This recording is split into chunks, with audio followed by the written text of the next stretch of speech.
Hey everybody, welcome back to yet another Dungeons and Dragons episode on the channel, and the first stream I've done in several days. I might as well tell you, I had unfortunately had a death in the family on Black Friday, and we've all been dealing with that. But it does not stop the stream, and does not stop Dungeons and Dragons either, for that matter. Life goes on, and I'm glad to be back with you all. I have some good news. We've got actually a new player, mutual friend of ours, who is going to join us for the very first time. He's going to be playing a cleric, which he picked of his own accord. He had no idea what we might or might not need, and it just kind of worked out that way because if you've been paying attention to this adventure that we've been running, our campaign, we lost our cleric. He may or may not be dead, but he is definitely not in the party. So a new cleric has shown up, and I think we're going to be doing a side quest of some sort because several of our players, our regular players, actually will not be here tonight. So it will be 3 of us instead of 5 or 6, and we will make something happen, like I say, on a smaller scale, and something that will not impact the full group, but will impact our characters in the same world. We're going to be doing Curse of Strahd. So I'm going to go ahead and get over into the channel and let everybody know that the stream is going, and we will get on with the Dungeons and the Dragons. Welcome. Thanks for listening.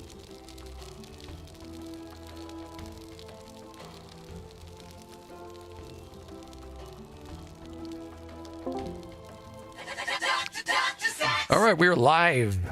We are live. Already. I told everybody we got a brand new player, fresh blood. Okay. So, are we, Jacob, are you back? Yeah. Okay. Azor, are you here? Yes. Azor is here. Good stuff. All right. So, session, I think by my count, 17. Let's go ahead or 16. Let's go ahead and recap from where we were. So, last time we met, you guys have found yourself in the town of Valaki. You have come to this town to bring Arena Kolyana here to be left at the St. Andrel Church as a protection against Strahd. Strahd, the vampire who rules Barovia, has bitten her twice for reasons unknown to you, and you've been implored and asked by her brother, who's the current burgomaster of the village of Barovia, to take her to this church, which you did. You found this church, in fact, was a haven, a safe place, until very recently, wherein the consecrated bones of the Saint Andrel had been stolen, or at least, taken. And the church is no longer a safe place. So the father of the church, Father Lucian, has asked for your help to get the bones back to remain a safe place against Strahd and his minions. And so you have done that. You've gone to your clues have led you to an orphanage.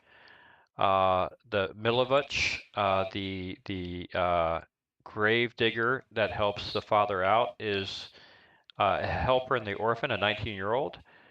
He was the one that you've learned took the bones. You went to the orphanage only to find that Milovich was very sick. You found that Milovich was sick, but it wasn't a disease sick. In fact, it was a spiritual malaise. Upon investigation of the orphanage, you found many of the kids were getting sick and bruised and physically ailed. One kid actually had died by being pushed apparently out of the window. Lo and behold, you found that there was a kid who was demon possessed that was causing all this and had cursed Milovich and the others. You defeated him the demon when you called him out. The demon came out and attacked you. You dispatched him, a minor demon, of course. And you basically have put the orphanage back on right footing. Milovich told you that the bones were sold to the coffin maker for some money, and the money was used to help buy food for the orphanage. So Milovich appears to have had good intention, but he in fact did sell the bones to this coffin maker. He does not know why the coffin maker wanted the bones. He just knows he sold it to him. It is past midnight. You guys have been through a couple of battles. You're tired. You've been on the road. You've not had a long rest. On the way out of the orphanage, Milovich and the others had told you of an inn to the east side of town called the Blue Water Inn, and it's right off the main road, and you couldn't miss it should you want to try and get a night's sleep. So that's where you find yourselves, outside the orphanage. Again, it's after midnight. There is 5 of you. So what do you want to do? You have multiple leads. Obviously, you could go back to the church. You could go try to find the coffin maker. You could try to go get a night's rest. It's up to you.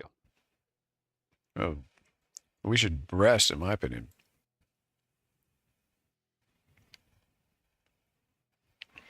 Okay, Azor? I think he's AFK. Okay. I think silence is assent. Agreed. Okay, silence is assent there. Okay, very good. So you make your way then through the very quiet town at this point, the quiet town of Vallaki. It has been a bustle of activity. There's something called a festival coming up. You don't know anything other than it's been a kind of quite a lot of people milling about and moving about. But this time of night is pretty quiet. You make your way down south, the road that you came up. Again, you pass many normal seamed homes and shops. You get to the town square, which is approximately here, the center of the town. And again, it bothers you, I think, to see a family, or at least a woman, 2 men, 2 women, and 2 kids in the stockades, the classic stockades, where they're chained to their hands are above a wooden pillar, and their heads in the stock, and they've got donkey heads on them, for apparently, according to the guard, having made fun of the festival and the burgomaster. So some harsh punishment happening here. So as you make your way past the stocks and the site of the punishment, you find yourself on the main road of the town, in which case you go east, and you again see guards who are fairly, stationed every so often along the main road. Maybe a person or 2 is milling about the street, but nothing too crazy. And it's not long before you in fact do get to actually the Blue Water Inn. It's it's a lot shorter than you thought. In fact, it's the DM's bad. It's actually in the middle of town, not the east side. Confusing the coffin maker with the Blue Water Inn. The Blue Water Inn, in fact, is right there. A couple streets over. Let's just say from the stockades. Yeah. So let's imagine Milovich gave you the right directions, and he did. And you find yourself outside of what appears to be the Blue Water Inn, as you see gray smoke issuing from the chimney of a large 2-story wooden building with a stone foundation and kind of a sagging roof. Your keen eyes, for the most part, do see several birds, perhaps ravens, perched upon the rooftop. There's a painted sign that indicates a blue waterfall, and it looks something perhaps like this. So this is kind of what you see for the blue water in here. Okay. All right. It is quite late, but there is on the ground floor there is a door. Clearly the main door, and you do see a little bit of activity inside what you would consider perhaps a main room. So what would you guys like to do? You're here at this inn.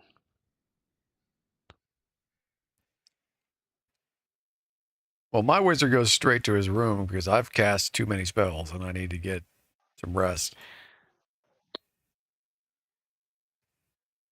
Okay. Am I So here yet, or am I coming in later?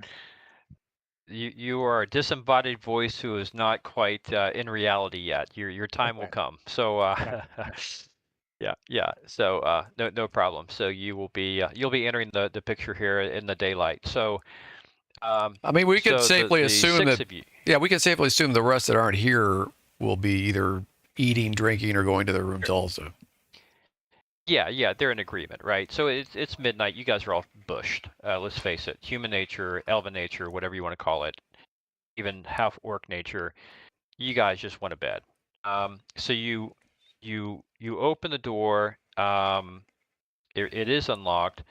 You see a man, a fairly youngish man, maybe a 30 years old, early 30s, and a woman, probably equal age. Clearly, right, they're pushing a broom, wiping down tables, and as you walk in, they stop what they're doing. They look at each other, they nod, and they say, "Yeah, well, the common room is closed for food and drink, but we do have rooms should you need of it. We do know that you're new to town. We somewhat knew that you would be coming, and we welcome you here. My name is Erwin Martikoff. I am the proprietor, and this is my wife, Danica. And we're happy to have you. Should you want some rooms? Absolutely, we need rooms. How many do you have to spare?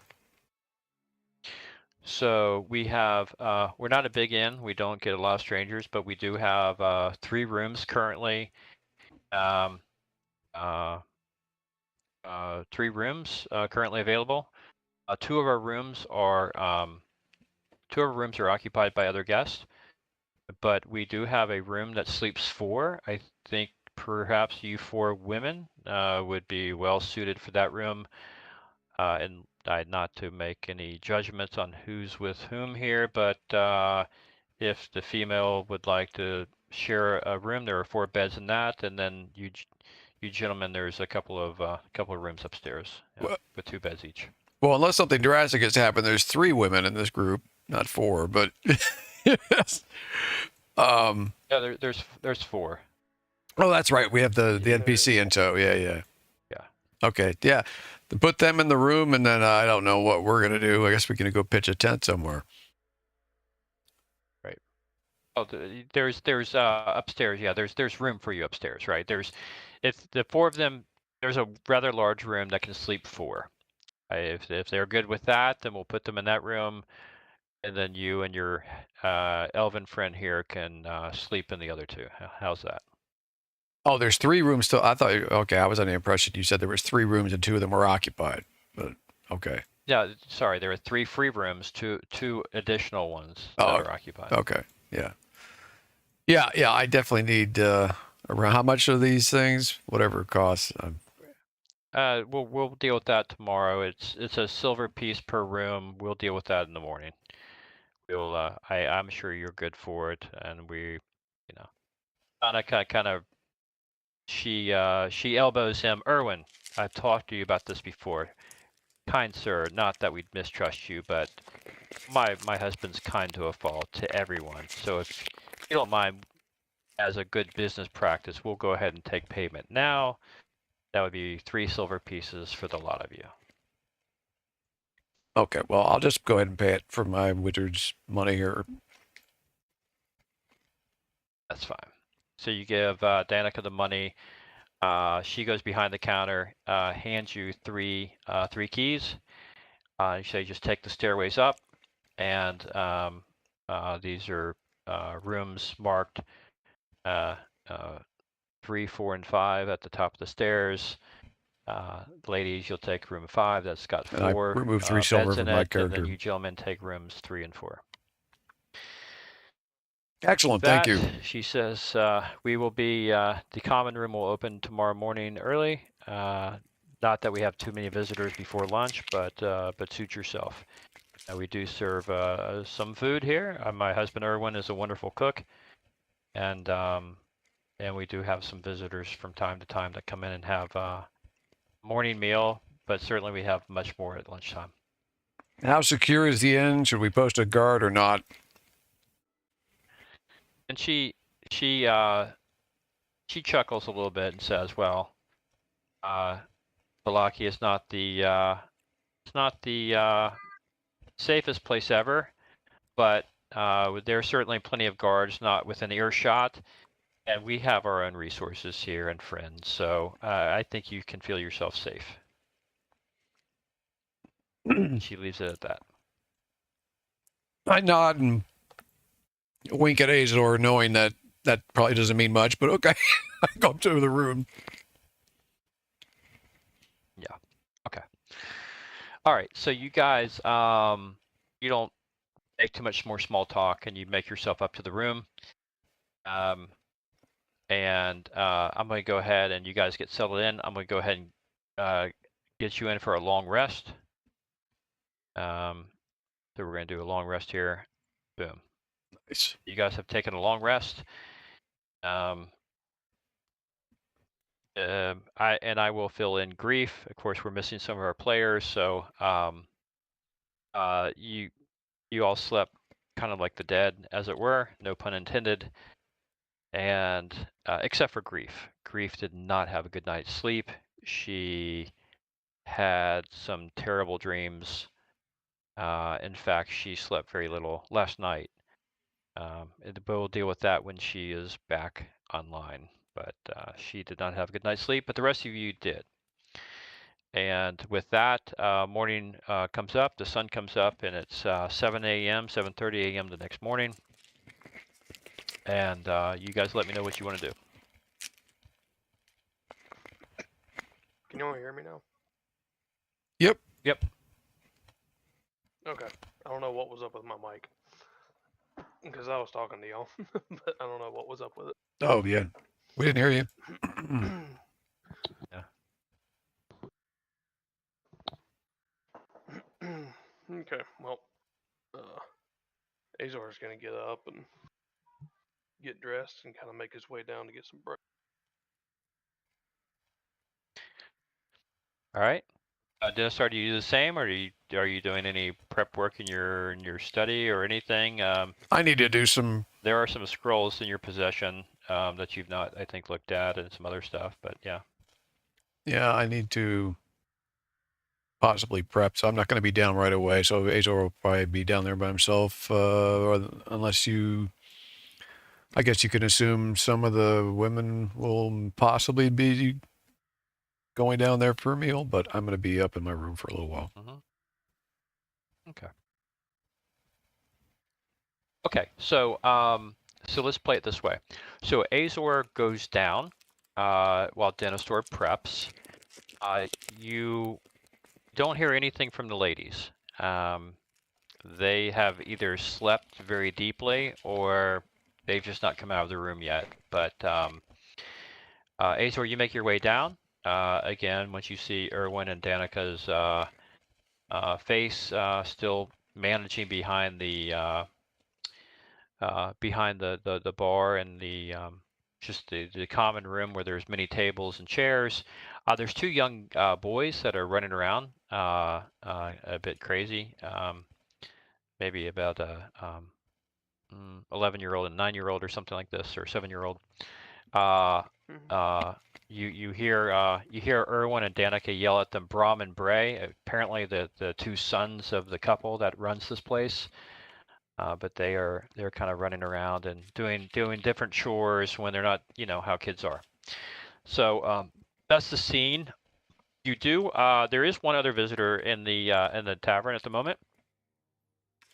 Your eyes come over to him, and he's wearing a scale mail and a cloak, with clearly a emblem of sun on his chain or scale mail breastplate. Very out of place, or at least welcomed in this place of Barovia. He is taking in a meal, but he looks over at you and he nods, and as you get seated, he gets up and he walks over to your table and asks if he can join you. Of course. With that, Danica and Erwin, or at least let's just say Danica comes over and asks you, gives you an option for some food. You select one. She brings you some hot, kind of spiced herbal, what passes for some tea or something caffeinated here. Brings it to you, and Leander Brightwood sits down with you and says, "Well met. Well met. I take it you are the 6 or the 5 strangers." And he lowers his voice, accompanying Arena here. Is that correct?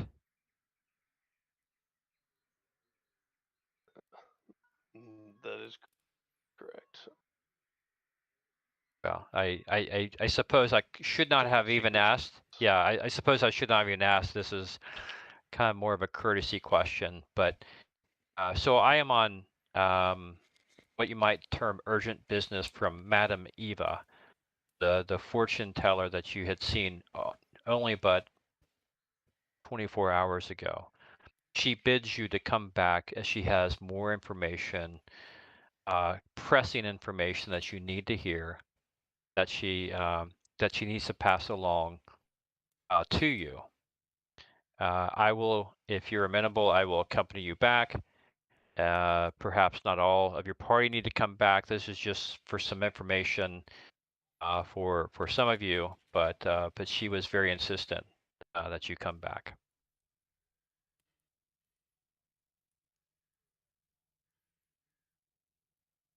If you want, I understand. If you want to talk to your colleagues, by all means. By way of introduction, my name is Leander Brightwood. I'm a what you might call a religious man, a priest here. And then how I've got here, I'm like you. That's a story for another time, perhaps. And he leaves it at that. So at this point, I'm pitch hitting for Jacob.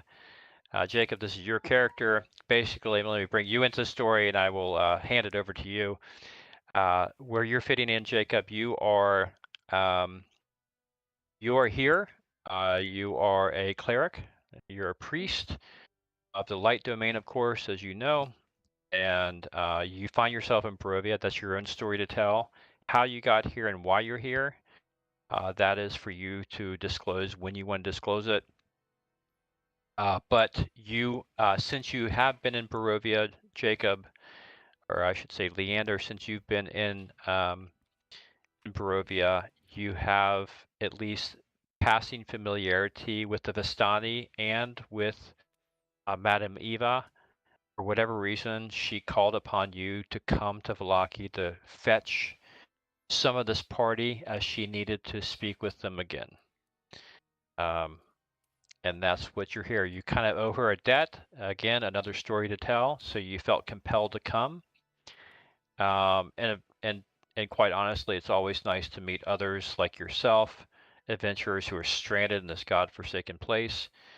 And so here you are, fulfilling this this kind of favor for Madame Eva to bring these guys back to the Seer Fall Vistani encampment for her to give some more explanation about their mission here.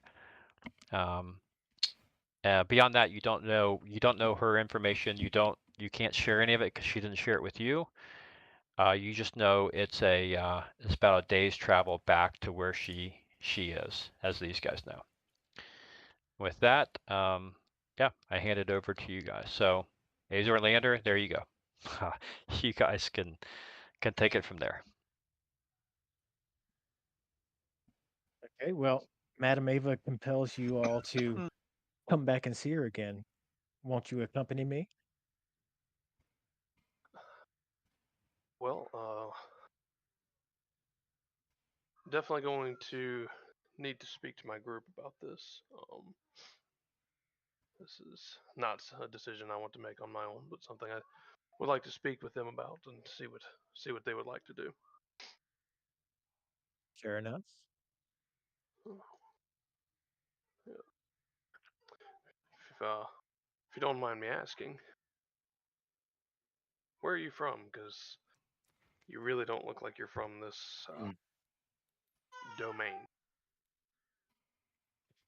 Well, I'm a Vistani, and I travel freely through the mists that surround these lands. And me and my family and my uh, caravan, we travel, bringing uh, knowledge of light and life uh, by order of Palor, god of the sun and healing, to these dark lands that lie throughout these mists. And I've gotten separated from my family, and I'm trying to find them. But for now, I'm here, and I'm trying to get you guys to come see Madam Ava because she has compelled me to do so.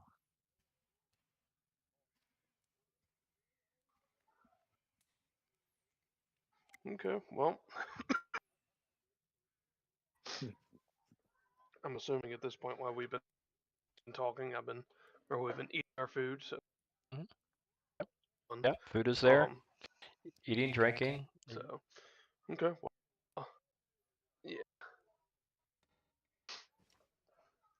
Okay. Well, now that I'm finished with my meal, I'll go up and speak to my companions, company, and Well, who would like to don't stay. mind don't mind me. I'll just be down here nibbling on bread and coffee.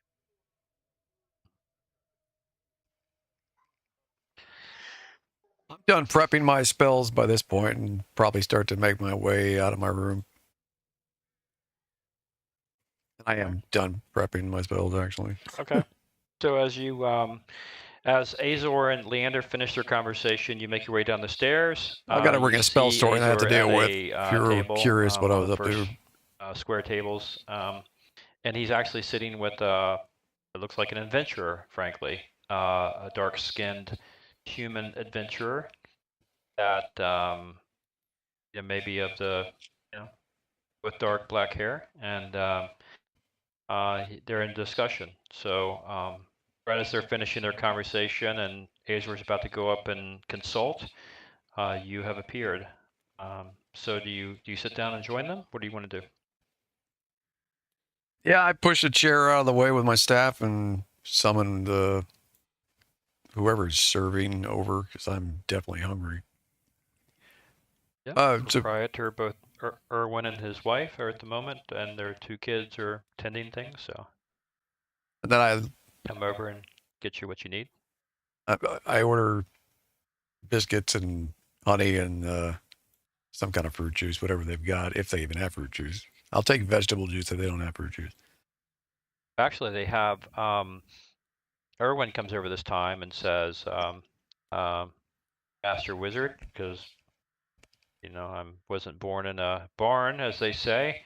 Clearly, you are a scholar, if not a spellcaster here. My family owns a winery, and we make some of the best grape juice. So if it's fruit juice you want, I will bring you some very fine grape juice, non-alcoholic, of course, at this time of the morning, unless, of course, that's your will. We also have some wines that my family makes, but No. happy to bring you some grape juice if you desire. Grape juice is perfectly fine, thank you. Okay. So- And he with us. While he goes back and gets it. Okay. So Azor, there's a fresh face at the table. Do I need to know something?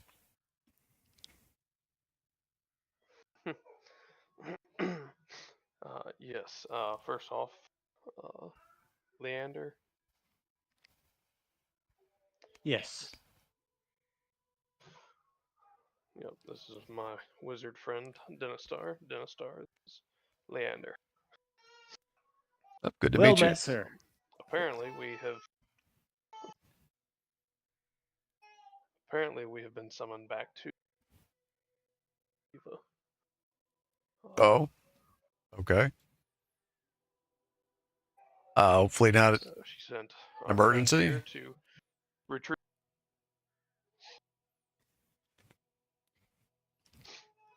Are we going? I imagine so. But at least let's finish our food and drink first. Yeah. So in fact, Leander, I can tell you.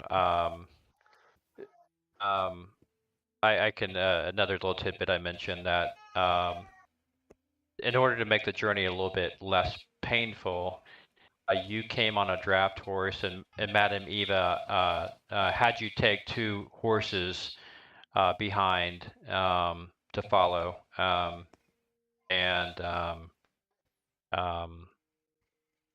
so now you're in possession of 3 draft horses. In fact, that will make things a little bit easier to go back to her, a little How faster for sure. convenient. Yeah, well, time is of essence, as she said to you, Leander, and she bid that you took 3 horses from camp, had someone help you with the horse, and they disappeared into town with relatives once you got here, not to be seen again. So yeah, so there it is. You have 3 horses.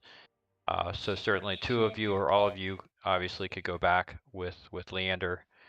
So the Arena, women are not down yet, but yeah. so Arena does not have to go along.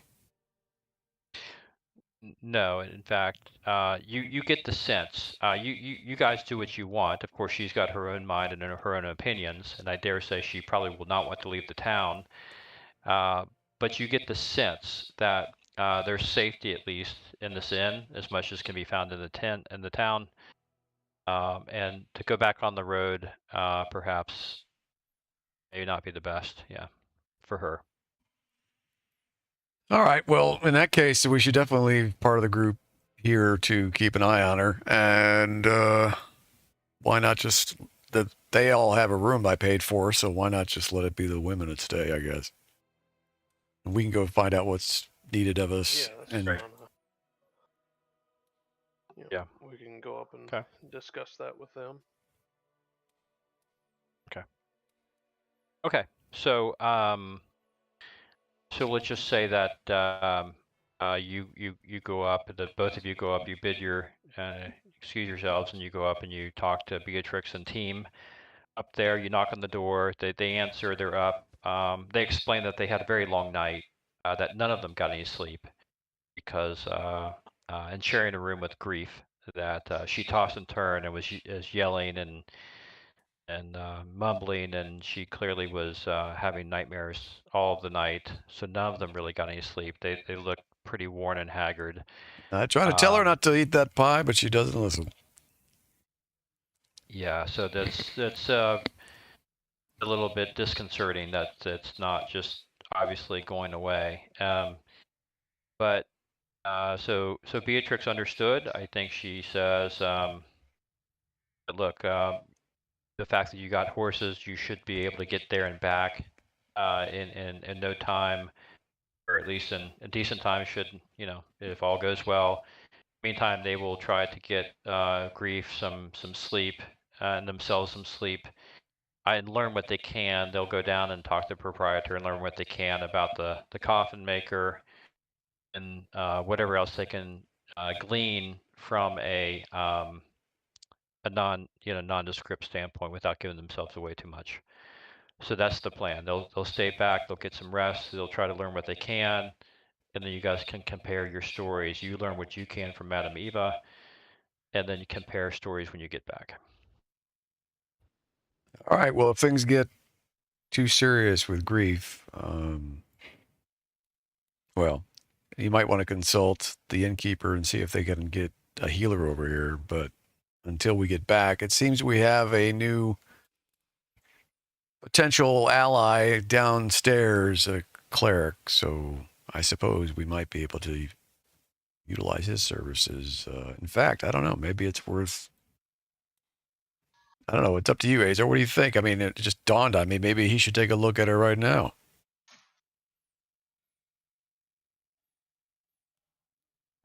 Yeah, I mean, that probably wouldn't be a bad idea. We can at least ask him. Or we could, on our return trip, we could do it maybe. I don't know. I take a look at grief. How serious does she look? I mean, She looks tired. I mean, she just looks tired. but she's not. She doesn't have She doesn't look any different. polka dots or anything. No, there's nothing. There's no extra horns sprouting from her head or anything. But Okay. she looks tired. All right. Well, I tell them obviously about Leander, and I guess I don't know. Maybe we can just hurry back, and then we'll see how grief is doing at that point. Maybe. Okay. So okay, at this point, I guess we can go back downstairs, and I'll mention grief to Leander, but I don't know if he even has any kind of cure disease spells or anything. But we ask him.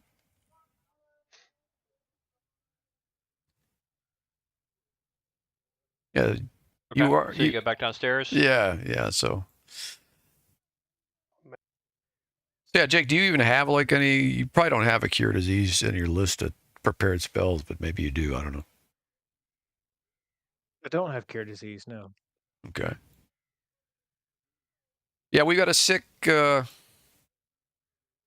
druid upstairs. She ate some pie that she shouldn't have eaten, and now she's paying the price, unfortunately. And I'm not sure exactly what the impact is going to be yet, but I think it's safe to say we could probably leave them and leave her in the care of our companions upstairs. But when we come back, maybe you can take a look at her.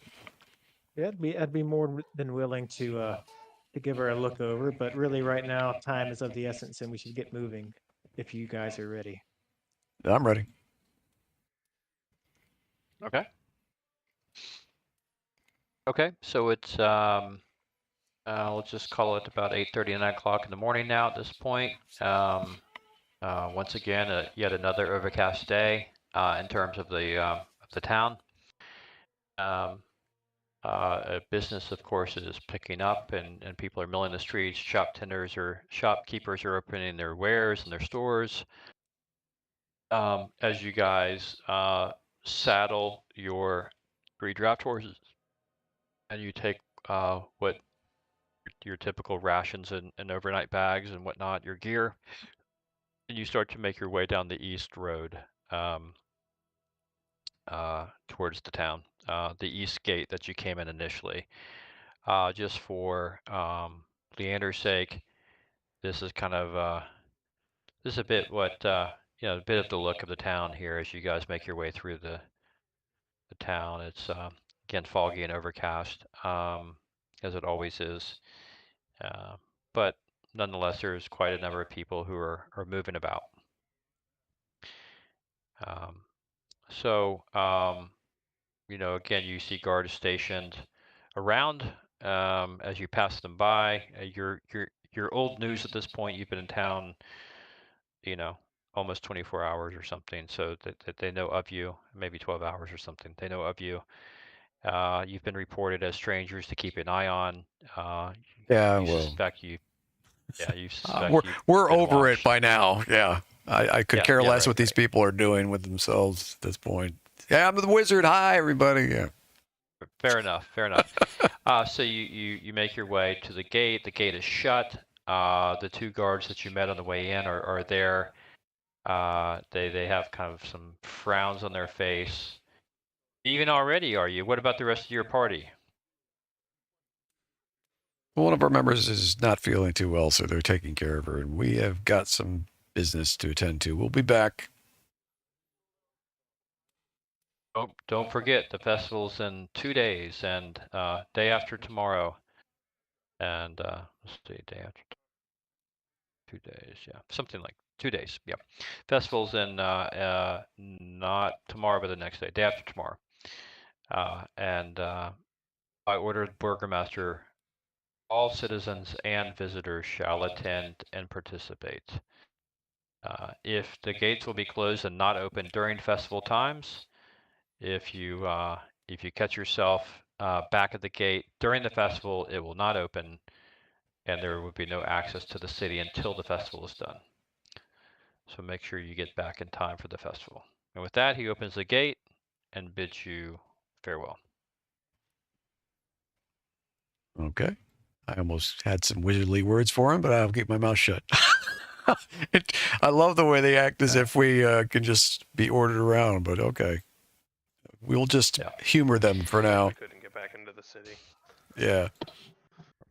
Yeah. So Leander knows what most locals know, like Arena, that Valaki, the town of Valaki, has been, maybe pig-headedly or foolishly or inspirationally, however you want to think about it,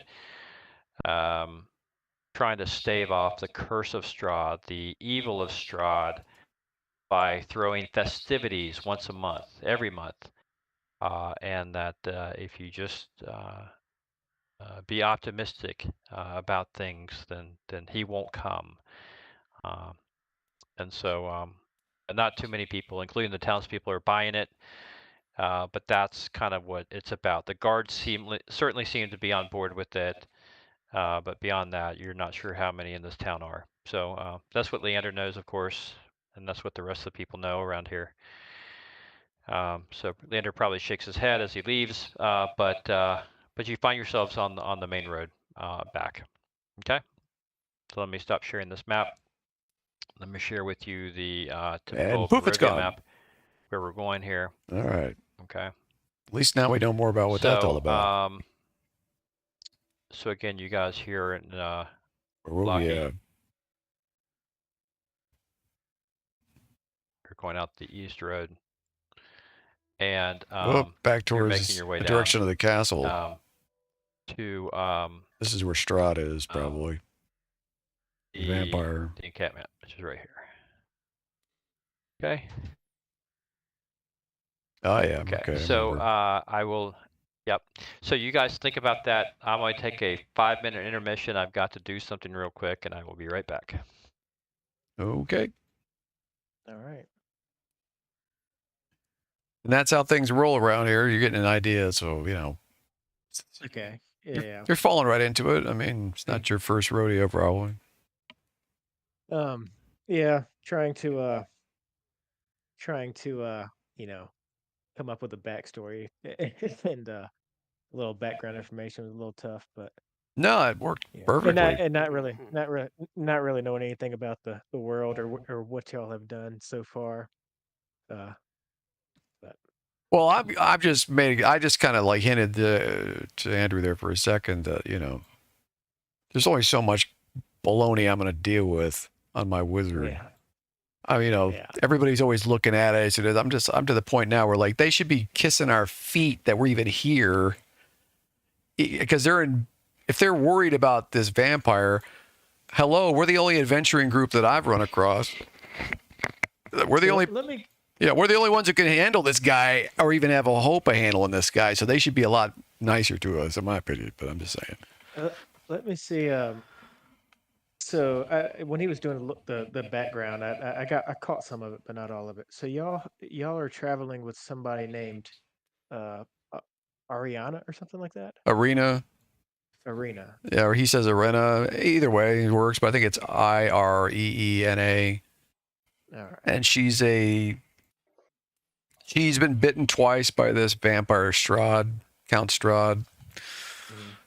And if she gets bitten a third time, she'll be turned into a vampire. So we're obviously trying to keep that from happening. And so her brother has put her into our protection, and we're trying to find a way to get ourselves and possibly her out of Barovia. And Barovia is, it's basically, I believe it may have at one point in time been a world on the prime material plane that somehow has now been transferred by this vampire or some very powerful forces to this negative material plane that we're in. Okay.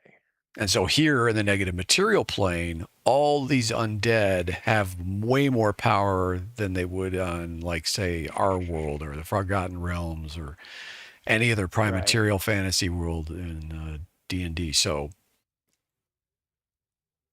Strahd is he's also a caster, which I kind of figured out early on and then verified later through some of our adventuring in the last couple episodes. So he is also a wizard or some kind of sorcerer. So Okay. the worst kind of vampire, basically. So y'all, all right, one more question. I seem to know, my character seems to know that y'all have come in contact with Madame Ava before. What did y'all do with her? She's like, a gypsy type Yeah. fortune teller thing. Is that right? Yeah. Okay. Yeah, we I think it's the same one. ran into like their whole group. I guess your whole group. What, a session or two back? I guess last session. Yeah. And yeah, kind of hung out or stayed the night with them, and she kind of told us a group fortune and then told us individually somewhat. Like, it was more. She gave us some cryptic little hints of different types, which may or may not happen. Yeah. And your group, apparently, if you're part of this group, the unique thing about them is that they're under the protection of Strahd. So they're kind of like, I don't know.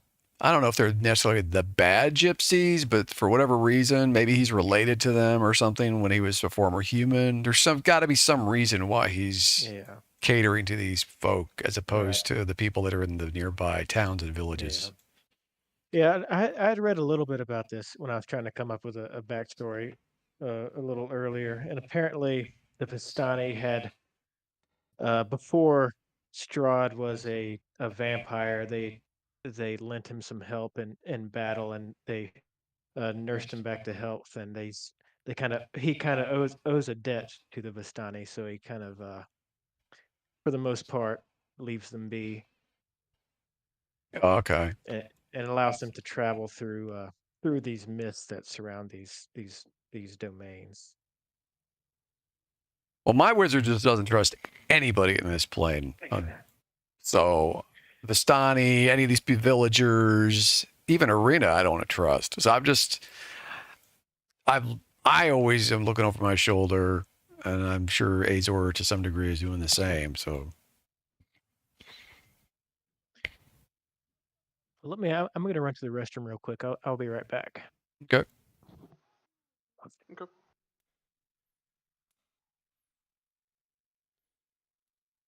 Well, this is kind of liberating, not having to deal with the full group. We can do whatever we want.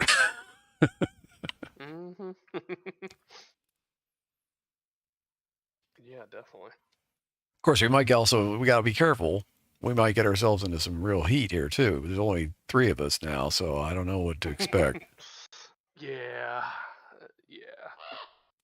I think we'll probably steer clear of our windmill for now. Air kick. Unless you want to go back and try to deal with tags. This is a regular 5e Dungeons and Dragons tabletop game that we're running through. Alrighty, back. Online software. Can you hear me? Okay. That's our dungeon master coming back. Yeah, I hear you. Can you hear me? Yeah. Okay. Sorry. It's all right. I got interrupted by somebody's in the chat. I just answered a question. Sorry about that. No, you're good. All right. Hi guys. Yeah, we All use right, so Fantasy you, Grounds Arcade. again, about 9 o'clock in the morning. You're on some horses, definitely making better time.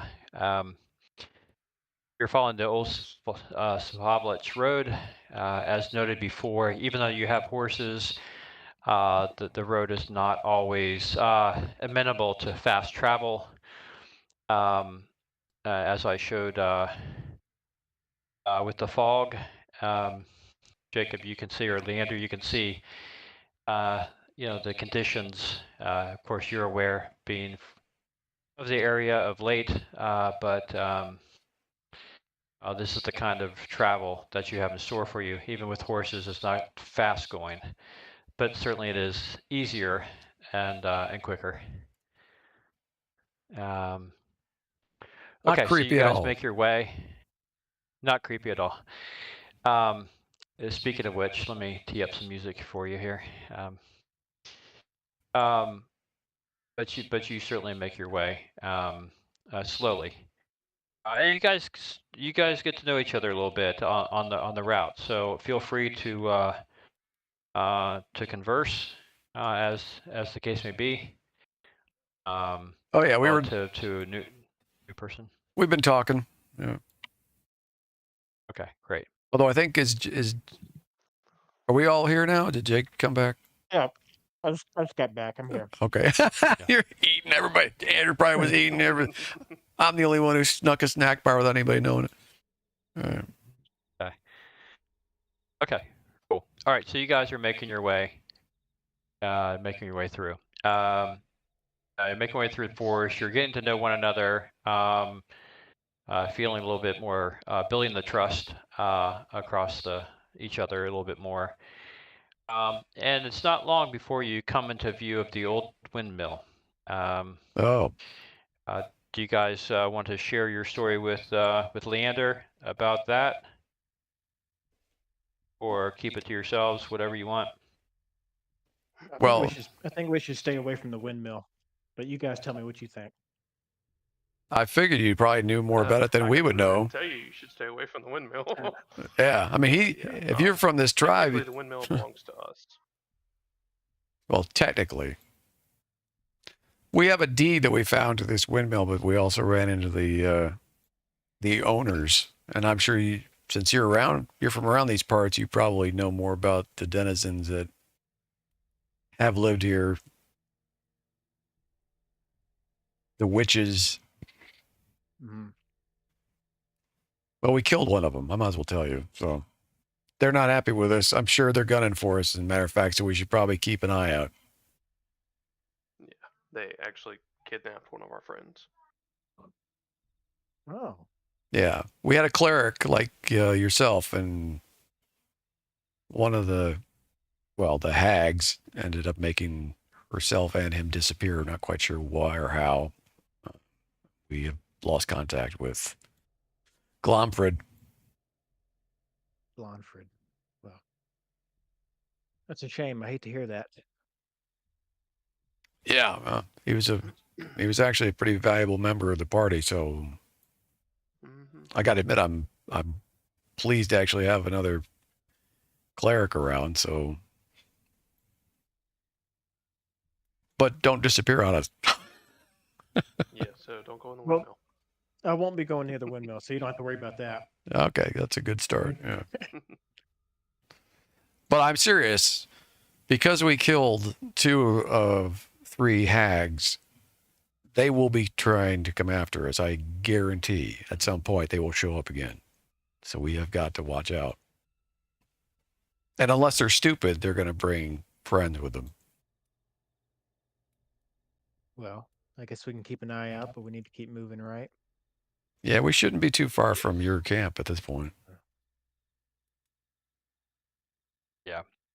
But you're making your way. You're making your way for sure. Let me get some more images.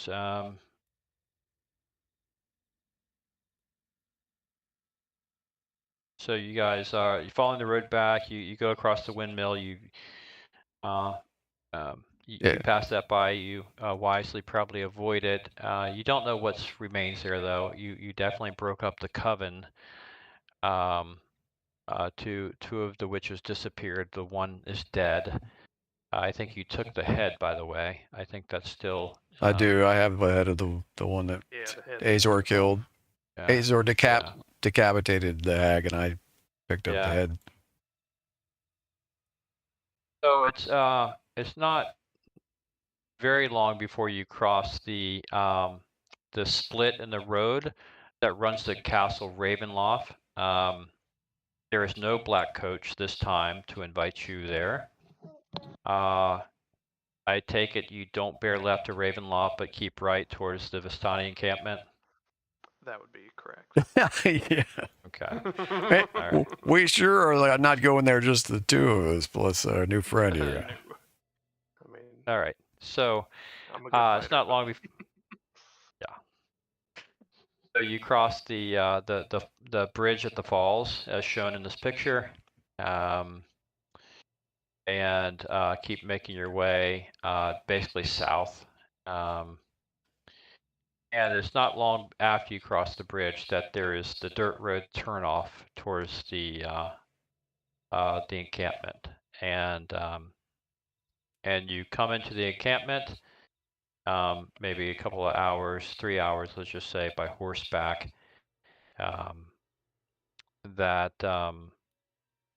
You reach Madame Eva, right? You reach the encampment. I have no idea what the scale is. I think I had a picture, Jacob, at nighttime for the encampment. Go ahead. What is the scale of this map anyway? How much does one of these hexes even represent? I don't see a scale on here anywhere. Right. I'm missing it. Does it let you? Yeah, I guess it's at least a mile a hex, I would imagine. So one square is a quarter mile, is what it says at the bottom left corner. Oh, yeah, you're right. Okay. Yeah. A square, but yeah, quarter mile. well, what are they talking about? A square? Hex. Probably a hex. Okay. All I see is hexes. All right. Yeah, yeah, hex, likely. Yeah. All right. Okay. So yeah, I mean, I'm just kind of loosely doing the math here. It could be later. I had counted up the hexes, but without event, regardless of time, you troll into the camp. Let's see if it's. Yeah. If I had to guess, let's see. If each hex is a quarter mile, so forth. Yeah, I think your time is actually fairly accurate. This is what the camp kind of looked like at night, Leander. Of course, you know the camp well, but it's right there on the lake. Many tents. Madame Eva, of course, taken in the. It is archaic, yeah. She inspired by Indiana Jones. You guys, there's some activity around the camp. They're not really Style morning of it. people, but then again, it's midday. So.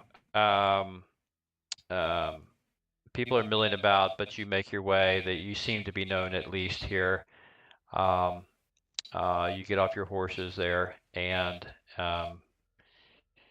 you approach the tent, and you pull it back, and there is Madame Eva, much like you saw her before, waiting for you, and she says, Leander, I knew I could count on you. Your debt to me is paid. I appreciate you going to get them.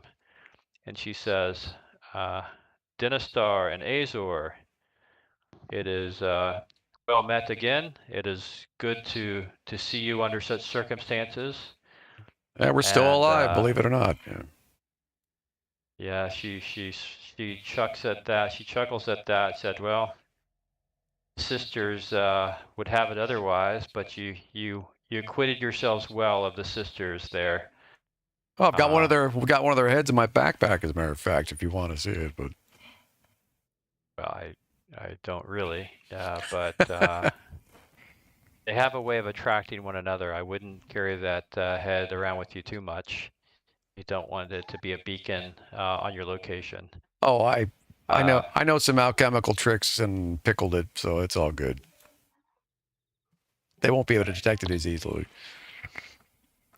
Okay, so she says, I normally would not call you back like this, but there was some information I had to share that I came across that I needed to discuss back with you.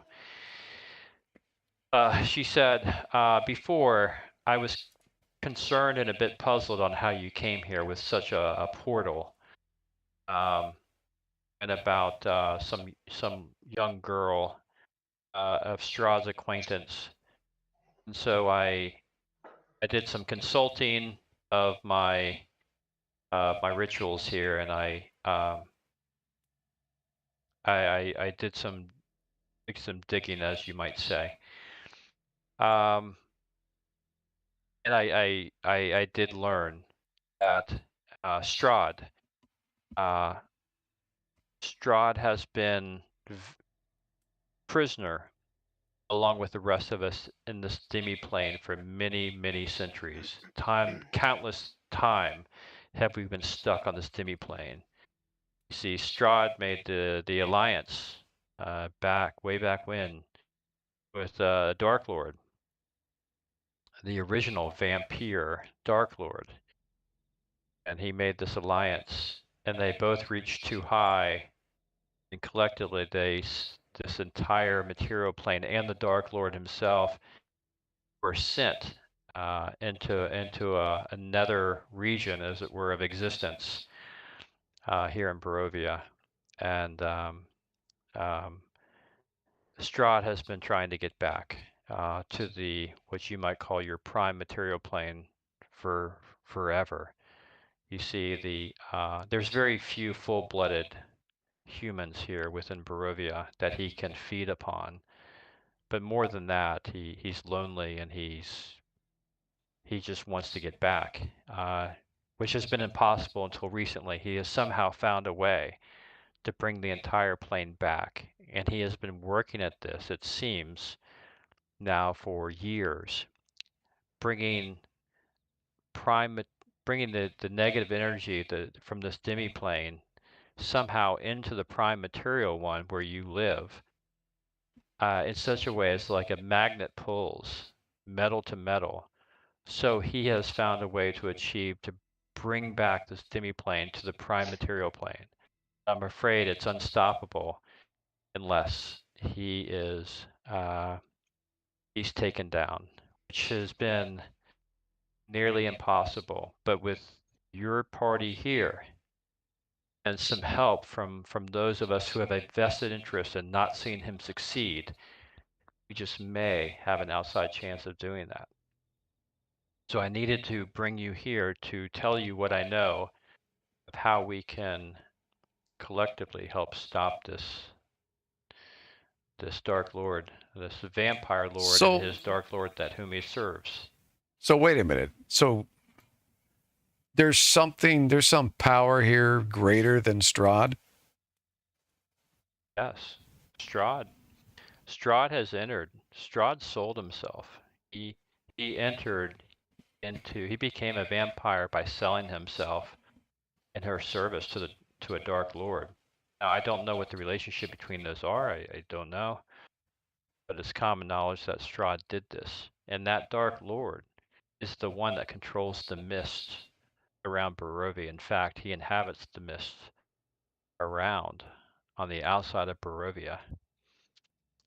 Beyond that, I don't know. More than that. But I do know he's powerful, and should he get back to the prime material plane, he'll be more powerful than ever. And Strahd draws his power from him, among other places. So I look at Azor, it's like I say to Azor, so wait a minute. Those dwarven drums that we've been wondering, don't tell me that they're containing the energy that's going to bring this realm into our own prime material. Is that what this is all about the whole time? That does make sense. And we've got a power greater than Strahd here? Now even I'm surprised by this one. I know. I assumed that these things were just going to Strahd because he was the high power here. Dwarven drums, you say? Explain yourself. Yeah, this whole thing started. The whole reason we even got into this negative plane through the portal was because we were contending with other forces in our own world. We were trying to figure out what these strange metal drums were all about. And now I'm starting to put two and two together. I'm starting to think that this is what Strahd has been getting sent to him, and he's transporting this stuff back into our own realm. Some of this is connected, but beyond that, I'm legitimately shocked and amazed that there's a power here more powerful than Strahd, and that is disconcerting. I mean, we've got big problems. I was already scared enough of this vampire, but whatever this thing is, we might be dealing with, I hate to say this, we could be dealing with some kind of a demon or demonic, something from the abyss or something from the nine hells. This could be way worse than what I was thinking. I mean, whatever it is, it was powerful enough to make Strahd a vampire. And that's just the start of it. This is why I have you back here to tell you he's not just a vampire. Now, the Dark Lord, as far as I know, is just a disembodied spirit inhabiting the mist around. But should he come back to the prime material plane, he will regain his form and his total power. Strahd, on the other hand, has the power that this Dark Lord gave him before descent into this demiplane. But you see, long before Strahd came, yeah, I'm starting to think it could be something. Barovia itself, the outer all realms. you see is a wild land. It once was a wild land. It was largely populated by small villages and families. And they lived across this land. And there were also, beyond the villagers, there were forest folk, or what you might call druids, that lived in the wild and never settled. And while the settled people and the druids had kind of a tumultuous relationship over the centuries, they made it work. But what you need to know is this land of Barovia has always been separated into three biomes. This is Strahd's castle right a here. A swamp, a forest, we're at a camp and a mountain in this region. vicinity. I think right here, actually. And why this matters is because there's the original residents of this valley, and as she's talking, I'll put this up here so you can read it for yourselves. The original residents of this valley worshipped a trio of archfey.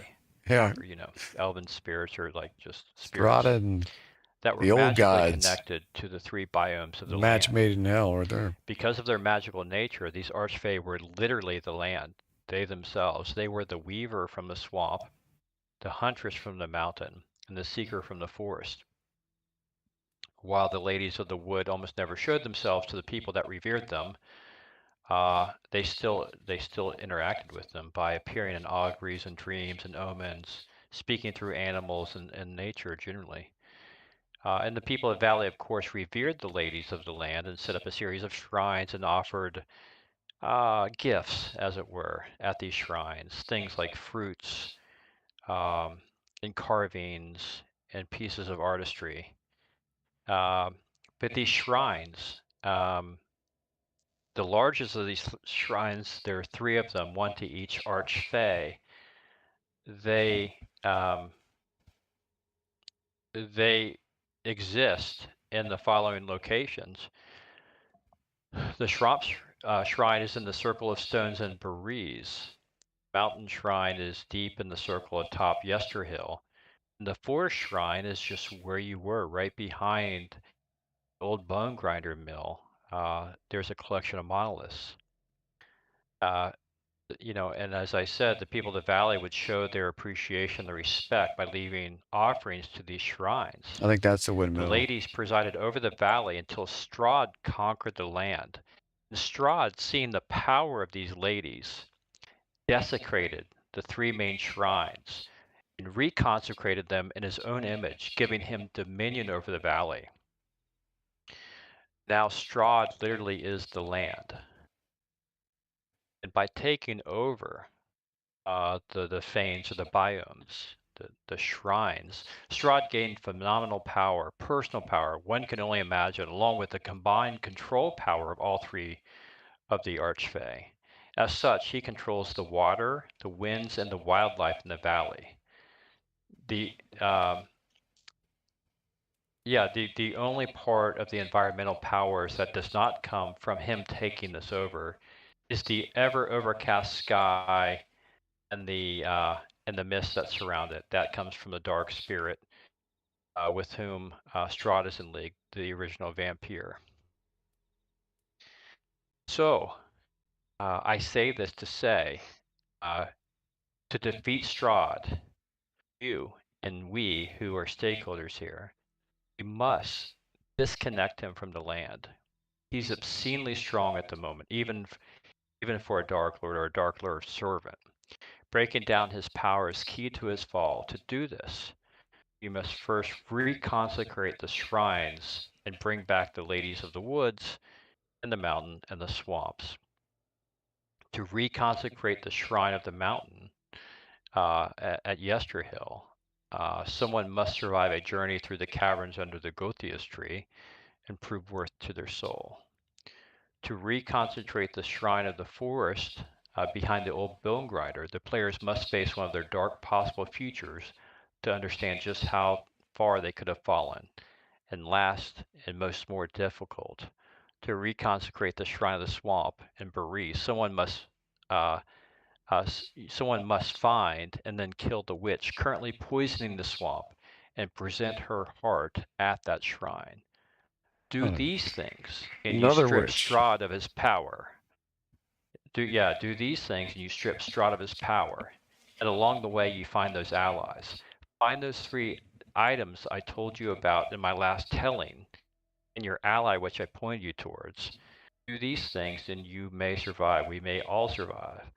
Even though he ever has his eyes on you, he has spies everywhere. And he is ever searching for his beloved Tatiana. Tatiana. She's here to tell you.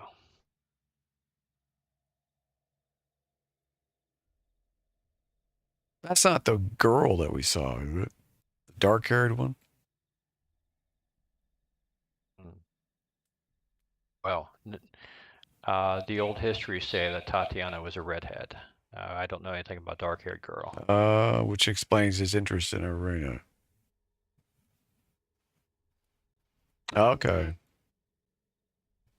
Well, he probably is. He's probably lost his mind after all these centuries anyway. There's no telling with a vampire, so he's probably got some delusions happening. This just keeps getting better and better. We're in worse shape than I thought. Yeah. So this is. I wish I had better news to tell you, but it is possible, and it's possible to strip him of his power, at least to make him more in line with what he originally was. Right. We have to systematically weaken him by going after these 3 spots, but which one is the closest? I assume that would be the windmill at this point to our current location. The windmill certainly is.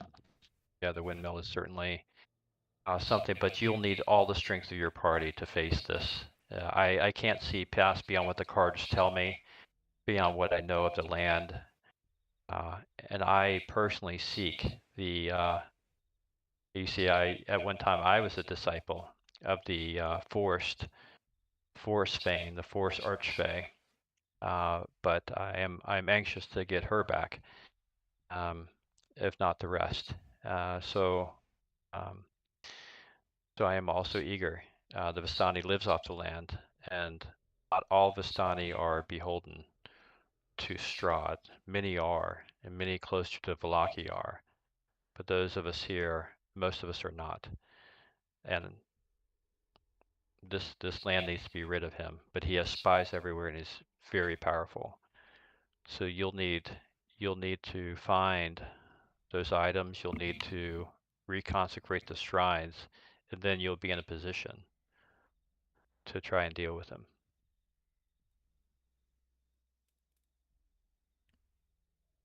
Well, I don't know. What do you think, Azor? I mean, we're limited in what we can do at the moment, it sounds like, but at the same time, we could scout at least. I mean, will we need the full party to hit all three? Or would one be possible to hit with just the two of us? There's no way to know for sure. I think, yeah. We had Well, She can't know. Yeah, she said she can't know beyond what the cards have told her, but it's wisdom prevails. Earthly wisdom prevails that there are strength in numbers.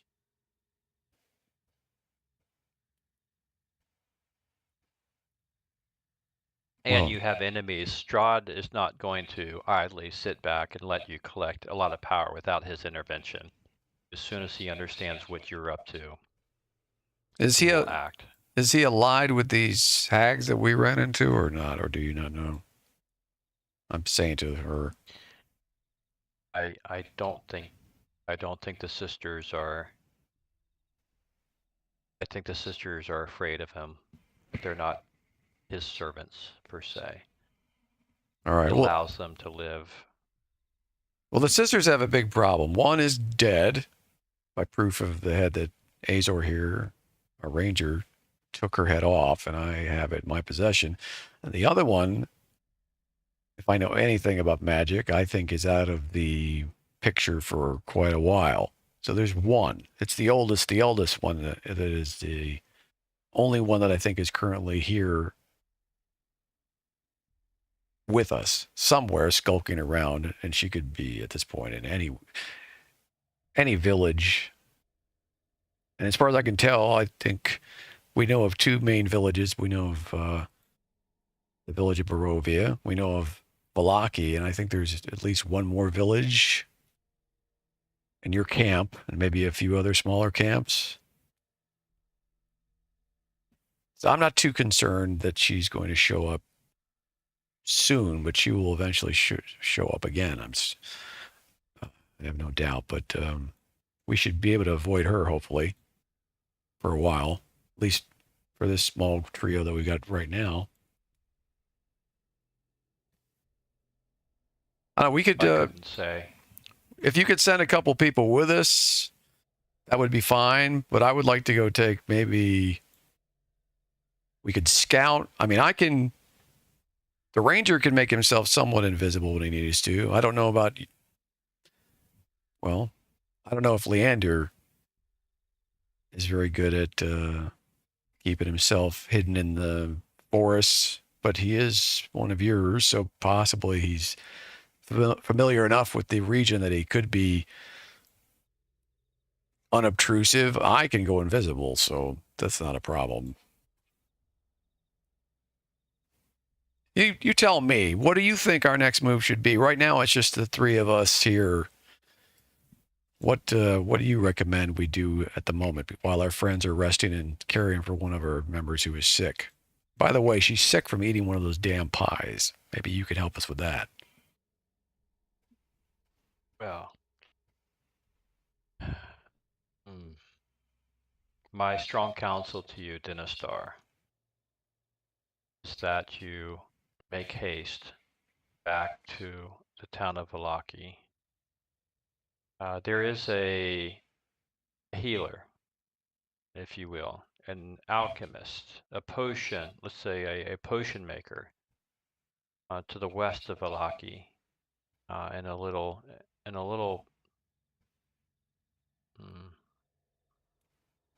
habitation west of Vallaki. The innkeepers at Vallaki will know how to find her.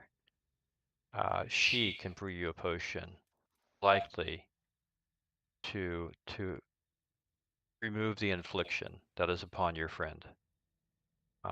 For we have seen that ill omen here across many people, and they are never the better on their own. It takes stout magic to defeat the witch's curse, and surely that is what afflicts your friend from eating that pie. It is a curse. Okay. Well, that's something we can work with. I would make haste. back to your friends and consult with them. While we have numbers here, we are not, of course, very powerful. We are just, we're as you see us. We're musicians, we're bandoliers, we're fighters, but proficient. And I'm afraid you're above our level here and what you can do. But we have eyes and ears, and we will continue to provide information and aid where we can. The pie was full of kids, I think, unfortunately. I'm afraid this is mostly beyond just all of the Vistani here. Of course, I will do what I can. All right. Well, fellas. Yes, yeah, certainly. If you need your friend to be back in tip-top shape to help us reconsecrate these shrines, and if we have a lead on a potion seller or brewer who can help us do that, then we should certainly seek him out. Well, we have to go right back to where we were and then travel west, it sounds like. So, all right. Well, if you're willing to come with us, or I'll be honest with you, even if you're not willing, I'm willing to pay you for your services. We need a cleric. It's definitely something that we're going to need, especially if she's got a curse on her. That's going to take every spellcaster we have in order to try to remove that, unless we can get some help directly from this woman she's mentioned. I assume she tells us a name, but anyways. Yeah, she says Leander Brightwood. Wait one moment, and I will read a card for you. Oh, here we go. She ducks back. I just need to pull up the card deck here. There's the tarot. She ducks back into the back of the cabin.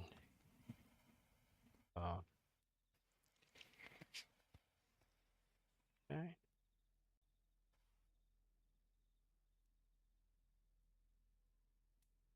Okay, so she brings out her card deck. She flips it.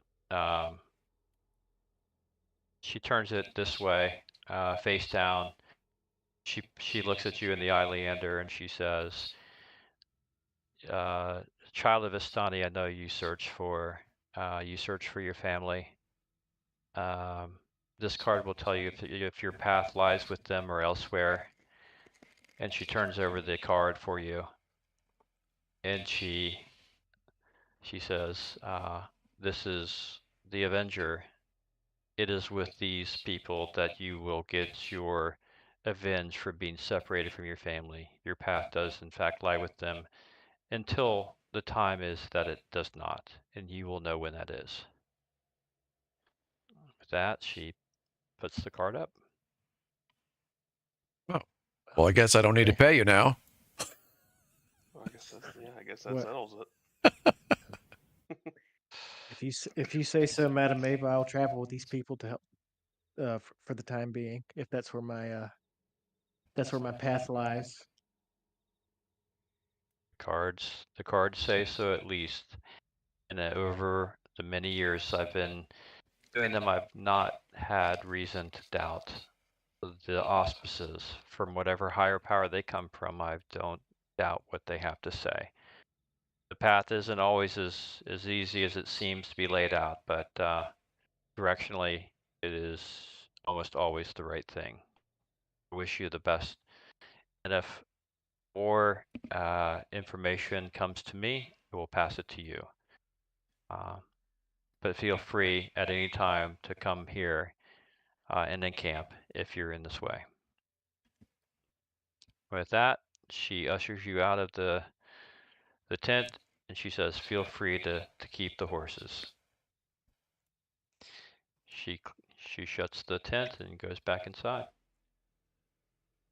All right. Well, fellas, eat some iron rations, have something to drink, and I guess we got to get on the horses and head back. So within about the next 15 minutes or so. I wouldn't mind downing a glass of wine before we head out.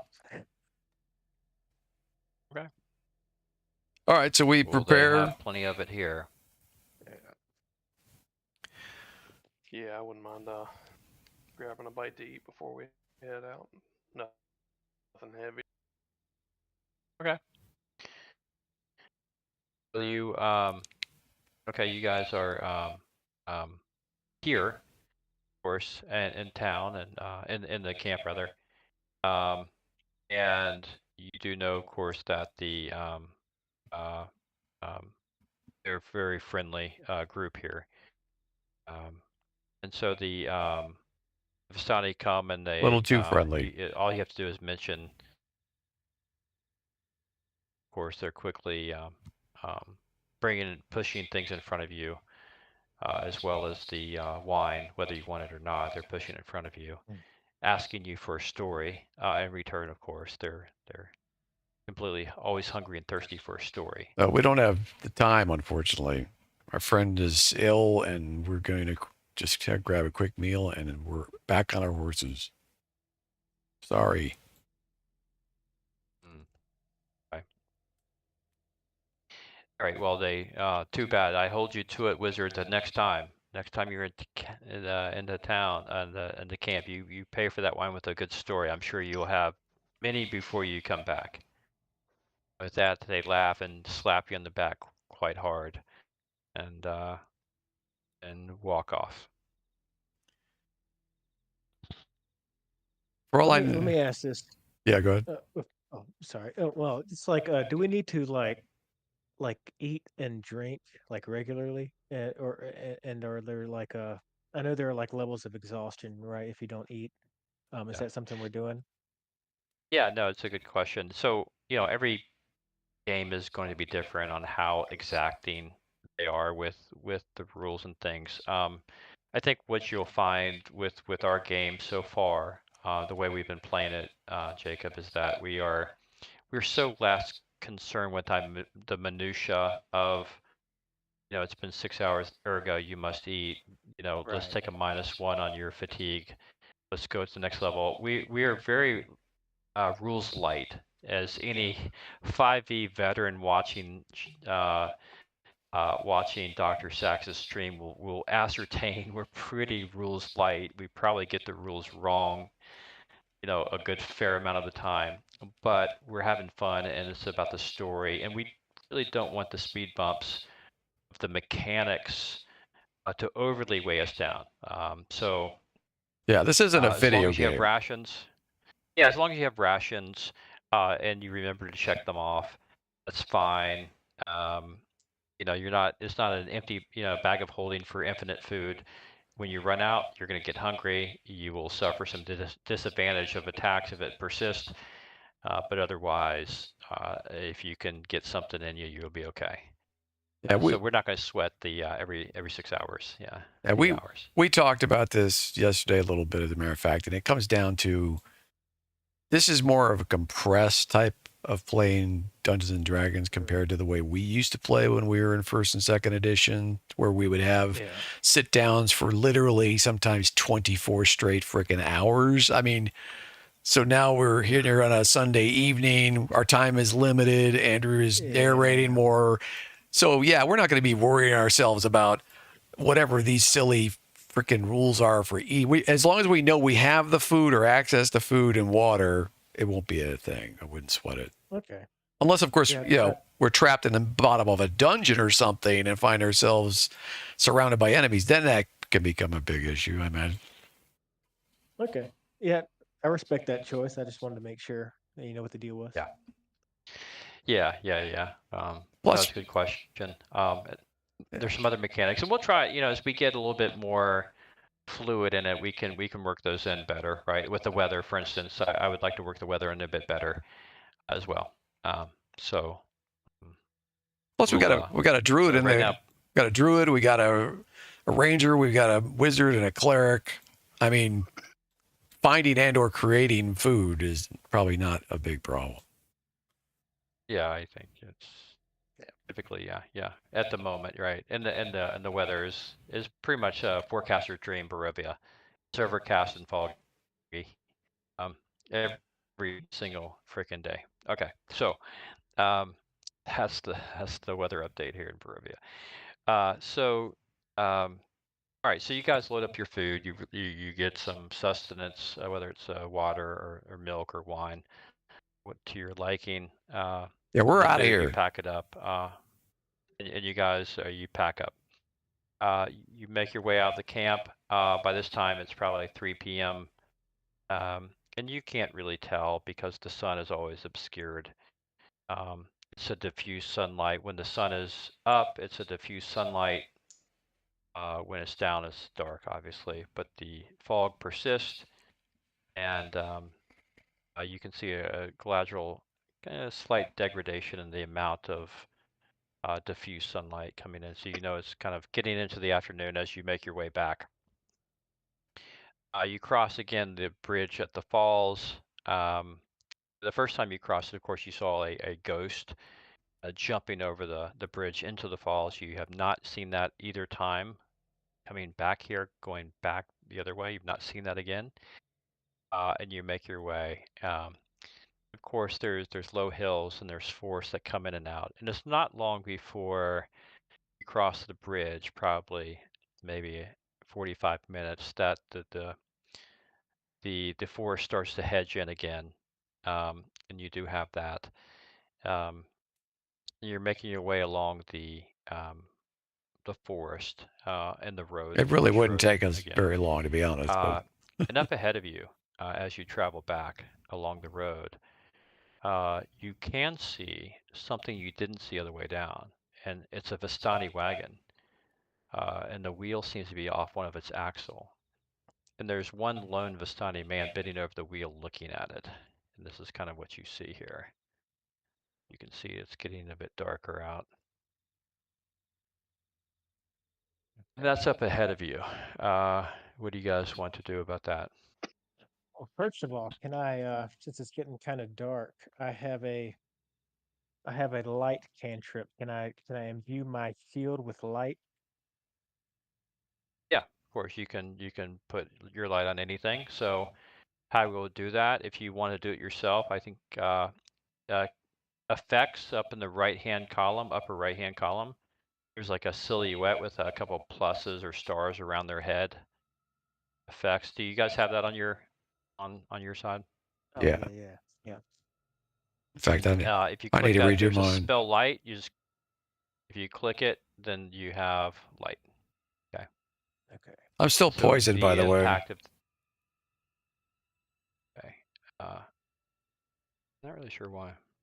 Long rest didn't take care of that for There some we go. reason. Okay. Thank you. Okay, let's remove the ladies are not here.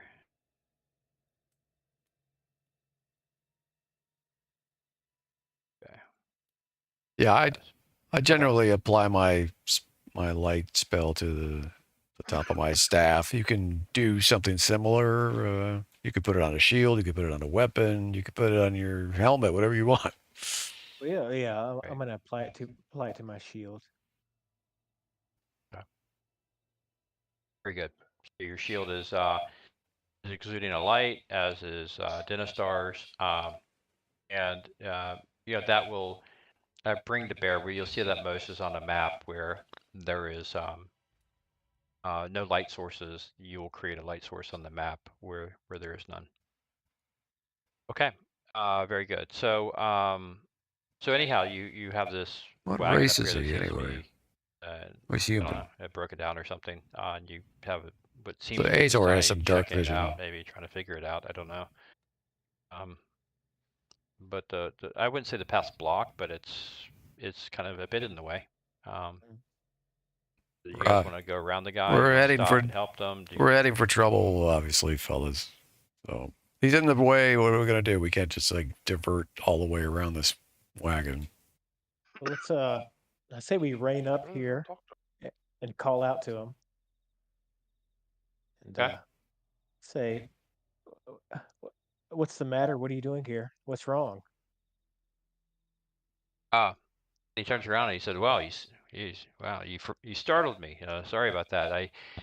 I was on the way to Valaki. My cousin's there and needed help with the festival, and The wheel seems to disconnected from the axle. It's still on, but it's I can't make it go. I don't know what.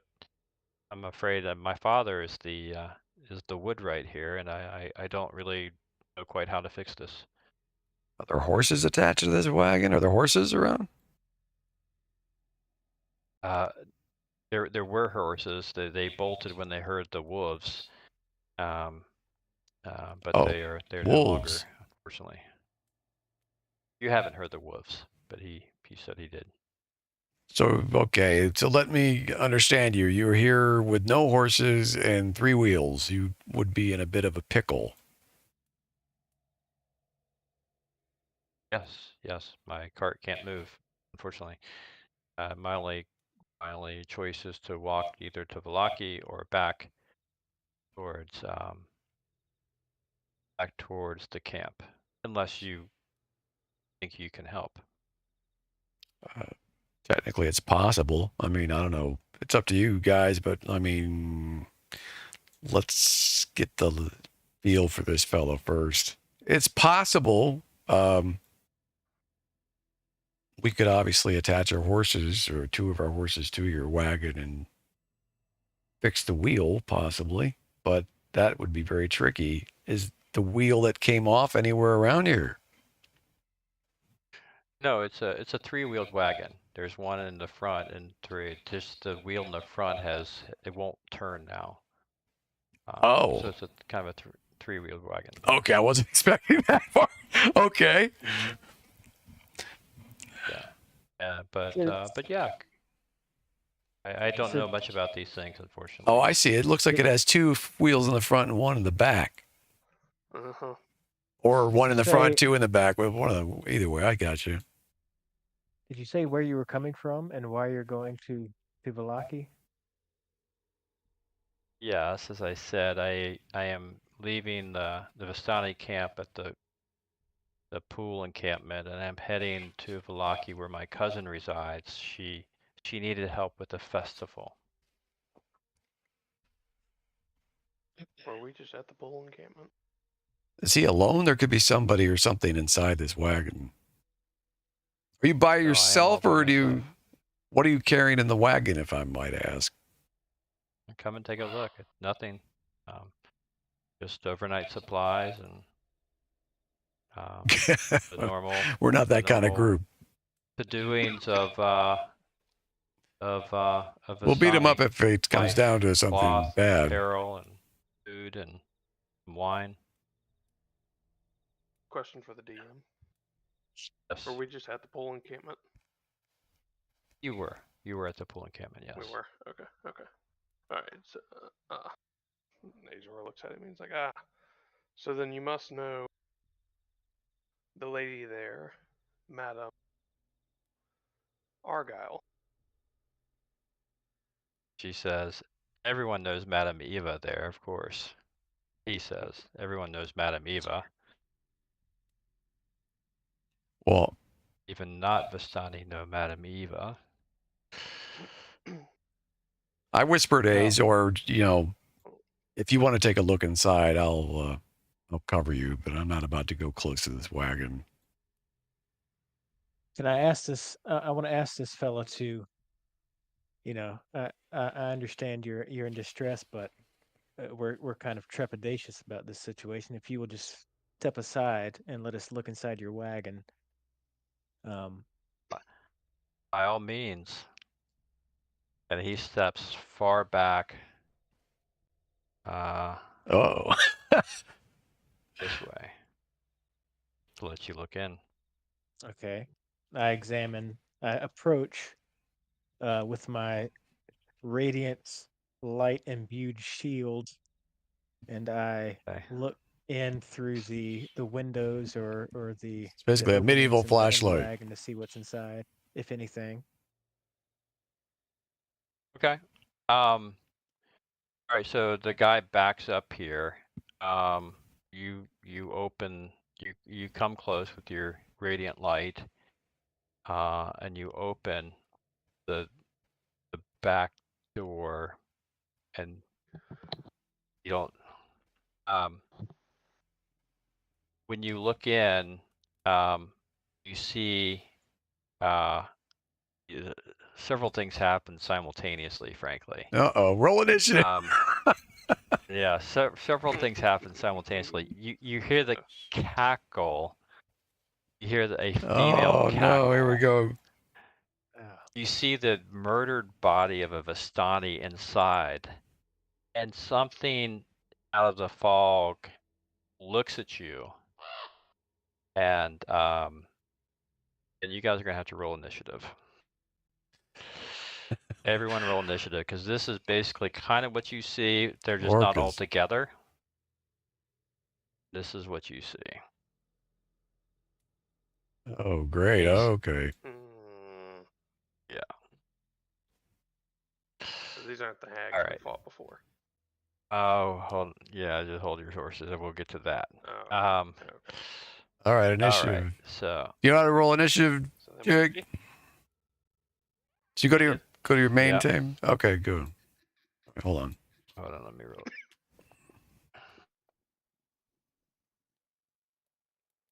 Oh, you rolled really high, Dor.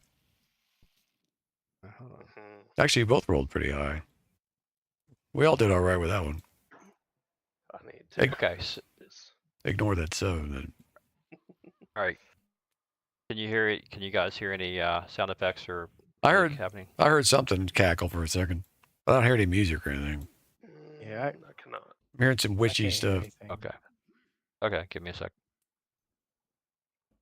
I've got mine cranked up on. Mm,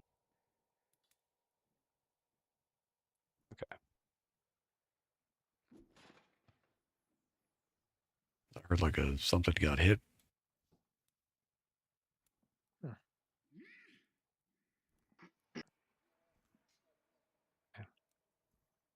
Yes, Sirenscape's showing that there's something playing, but I can't. Yeah. Try refreshing the tab maybe on your browsers. Okay.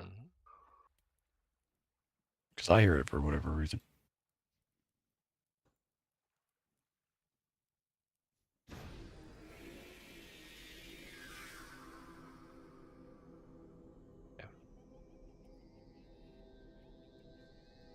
Okay. Yeah, there we go. Okay, it's just the 3 of us. This could be a fight to the death here. I'm not exactly sure what kind of power levels we're dealing I'm with hearing it pretty this good now. encounter. No, Yeah, you should definitely be You able guys to. can- You guys that are in the channel should be able to hear Okay. what I hear, hopefully. So, I'm bringing you guys here. I'm bringing them on here.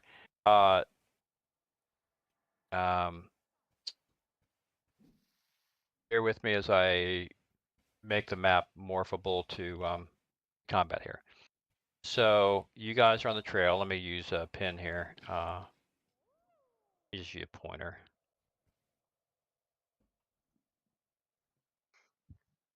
Use this pointer. Okay, there's the road that's going this way. I'll use a pointer for the wagon. Okay. Wagon's right here, off the side of the road. It looks like Leander is over here checking the wagon out. We have Ella Sunbane that is polymorphed back into her normal state from the Vistani. I think we lost Jake. And did we? He just Oh, we dropped did. out of chat for some reason. Okay. Okay. We'll wait for him to reconnect. While we're doing so, Azor, can you hear the sound? Okay. He may not realize that he bounced out of the channel. He's still on Discord, but not in the channel. Discord? Yeah. Okay.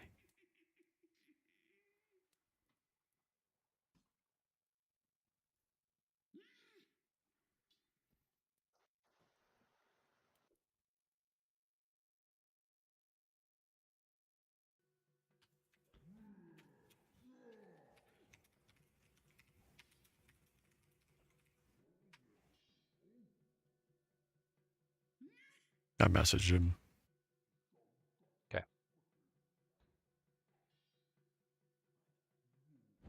Okay. All right, so we'll wait for him to get back. Yep. Grab my car. All right. Things are getting interesting.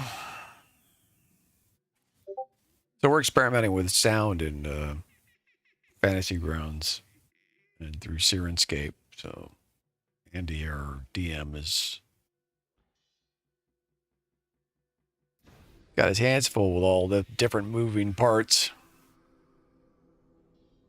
But it's cool because a lot of it's automatic. Like if I cast a certain spell, there'll be different sound effects. And when somebody dies or gets hit, there's sound effects, swords, and etc. So it adds a cool element.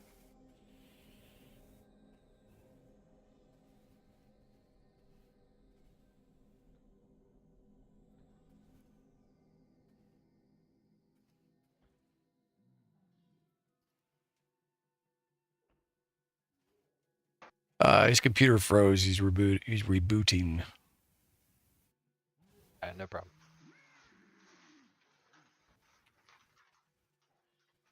Yeah, you know, some of this can be kind of resource intensive, pushing all these things out. So let me not share some of these.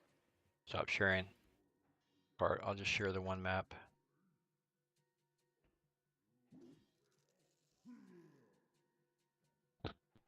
Okay. Oh, yeah, around the corner. Nice. So you got Nat Hag and 2 creatures, it seems, with her. Okay, well, we will deal. You will deal. Yes, you will. All right. Okay, I'm gonna refill my coffee cup real quick since there's a little bit of a Go for it. breaker. Hold on tight, folks, and I will be straight back.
To guess, we may be dealing with the surviving night hag that I mentioned earlier. So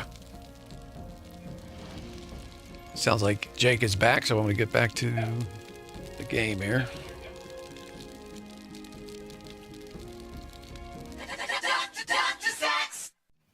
Yep, I'm back.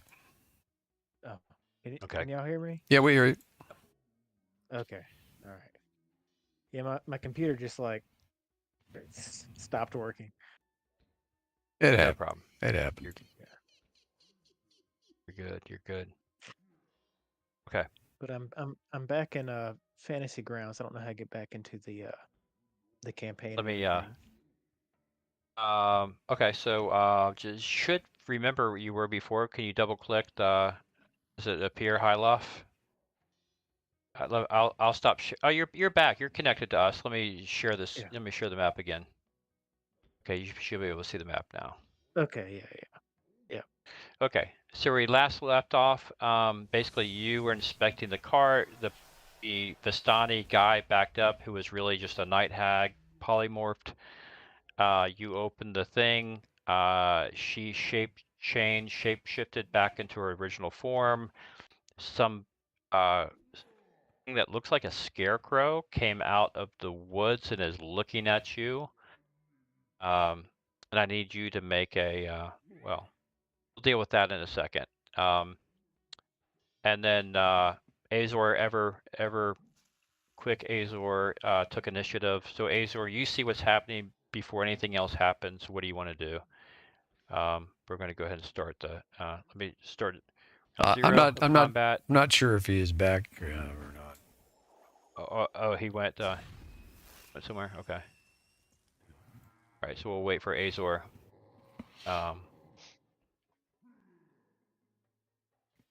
Wait for Azor to get back. Let him take an action here. Back. Okay. All right, so you are back. You see what's unfolding here. Night Hag and two things have materialized. This Night Hag now is holding a staff, and she is cackling, and she's holding up the staff. What do you want to do? Do I recognize this Night Hag? Here's our combat tracker. You can see the Not that initiatives. you have deep familiarity with Night Hags, but she seems familiar. Okay. Just curious if it's the same one that we've. It's uncanny, my wizardly abilities. It's like I almost predicted this an hour ago. Yeah, it's probably her. It's probably the one that got away. Okay. With a couple of friends. Probably. You got your sword, though. You can wave it at her and taunt her with it. Azor. Yeah, so that's what Azor is thinking. So Azor draws long sword. Okay. Excuse me. Draws his long sword, points it at her, says, "I'll give you one chance." Okay. Chance to do what? Your mic seems to be clipping for some reason. He says, "I'll give you one chance. Walk away." Yeah. Okay. Is that? Are you waiting on her? Like, "I'll give you one." No, so he's like, "I'll give you one chance to walk away before I take your head too." Okay. Talking Ranger. Watches too many Clint Eastwood movies.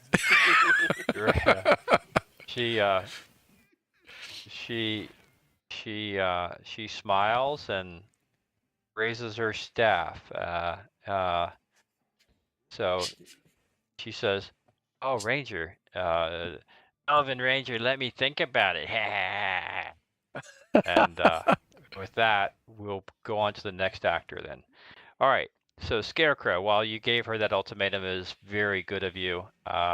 She bought some time by telling you she was going to think about it. Okay, Scarecrow. So first of all, Jacob, I need you to roll a Constitution. Let's see. No, Wisdom save. Please roll a Wisdom save. You need to beat a DC 11. So go to the main page. Where it says Wisdom, C and S, click S. Under saves. Under your main page. All right, hold on. Where do I go? Click the main tab at the very top, on the top right of your character. Character sheet, yeah. Okay, hold on. I'm still getting everything back up here. All right, main. Under Wisdom? saves, it'll say Wisdom, yeah. Double click that. Okay. Oh no. Oh, you just barely did, yeah. So you did. So you looked at the what appeared to be a scarecrow, and it was it was a bit frightening, but not enough to. A bit freaky looking, but not enough to discourage you from doing anything else. So let me take a look.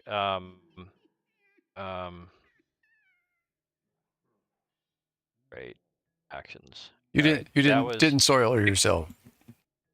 Didn't soil yourself, but it looked at you, and now it's moving towards you. But that is its actions. Now you can soil yourself. Actually, I had them backwards, but whatever. Okay, so Scarecrow 1, we'll just go out of order, comes and approaches Azor while he's challenging the witch, and takes a claw attack at Azor. Ooh. And he hit really hard. So he took his claws. Oh boy. And in addition Critical to the hit. critical damage, your target arm is cut off at the shoulder. What? Wait, a slashing weapon. What? And target is stunned for 2 rounds, and the shoulder is broken. A blunt weapon, piercing weapon. This was a slashing weapon. This is his claws. Which is a slashing weapon? His claws Are are slashing. They're not they're that piercing. If the weapon is spelled some effect, 50% main hand, 50% changed main or broken or torn shoulders result in permanent -2 to all checks until healed with appropriate healing spell. Okay, well, here's the deal. You roll a die 6, a 1 through 3 is your left arm, a 4 through 6 is your right arm. Oh my And goodness. we'll see if you working with proficiency here. Oh my. Okay. Roll a what? This- Go ahead. Die 6, yeah. Okay, this is your, what'd I say, left arm? Because your left arm. This thing think comes so, up yeah. to you, and it rips off your arm. Oh my. This thing just slashes your arm, Oh no. and it does, yeah, it does 11 damage, but that is 2 die 4 plus 1. So it did 4 die 4, right? It did. Yeah. Critical. Yeah, it did 4 to die 4. It did 11 damage, but you are stunned. You cannot understand or even believe what just happened. None of us can. I'm scared. You're absolutely stunned. Ouch. For the next 2 rounds. Okay, and he's not done, by the way. He is going to you can yeah, he's gonna slash you again. Because you're stunned, it hits. And why are they getting advantage? Because he's stunned. Oh right, good. He's stunned from the critical hit. Okay, you take another 6 damage. And now it's your turn, Demistar. You just saw all that unfold.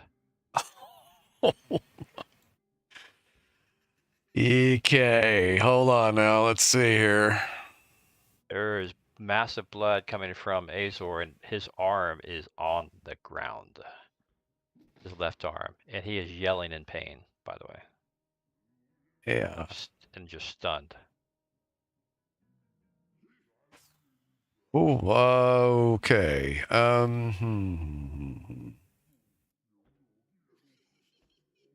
Yeah, we're all stunned. I'm not sure exactly how to even react to this thing. Not much I can unfortunately do for you, Azor, directly. Obviously, I'm not a healer. What, are you telling me you don't have the reattach arm spell? Regeneration, yeah. Not on me. Not on me, anyway. About the best I'll be able to do. Unfortunately, because you're stunned, it would be pointless for me to even turn you invisible, because this thing would probably be able to attack you again anyway. No.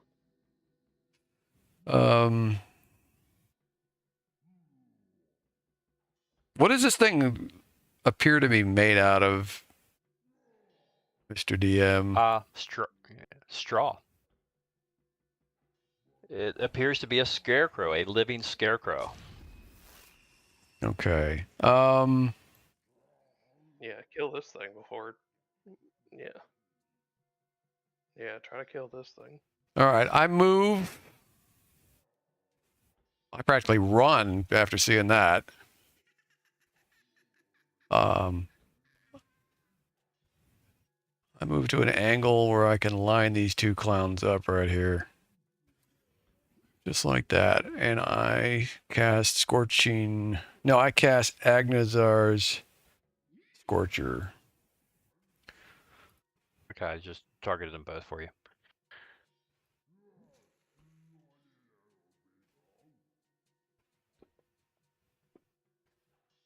Ooh, 17. Success. Oh, it's a save. That was the save. That was the save for the scarecrow. Oh. This is one of but those. Go ahead. Okay. Go ahead. The other one. Roll your... I gotta attack the other one though, Yeah, too. The Night Hag also has to save. Yep. Go ahead.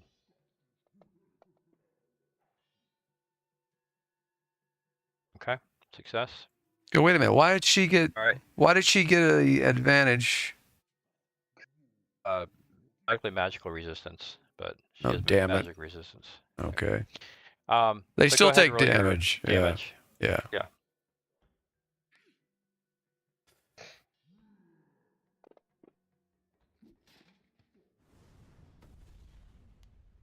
And look at that. The Nice. All right. They still took a little bit of damage. Ironically, 11 to each. Okay. It's the same yeah, result. Scarecrow, yeah. They both have half damage though, so One was vulnerable though to it, yeah, for sure. oh yeah, so it was a full 10, but she only took 2. Is that what I'm reading right there? Half. Holy Appears mackerel. So, yeah. Okay, wow. 2 from my for my level 2 spell. Oh, yeah. Okay, do you want to you did move. You got a little bit movement left if you want bonus action. Not to No, well, I mean, I guess I can move back slightly. But next to this rock, I guess. I think you could take cover behind that rock. There's another that amount of movement is fair. That's not 30 feet. What are you trying to tell me, Andy? I should run? I should... No, I mean, if you take... I'm next, Azar! Behind that rock.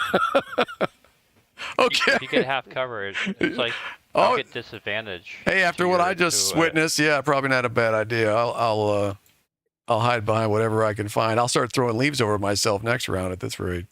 All right. Yeah. Okay. Andy, I got a question before you continue. Yep. I accidentally closed the map out. How do I bring it back up? You just tell me. I'll reshare it. I'll stop sharing and reshare. No problem. All right, cool. There. Yep. Yeah, just let me know anytime that happens.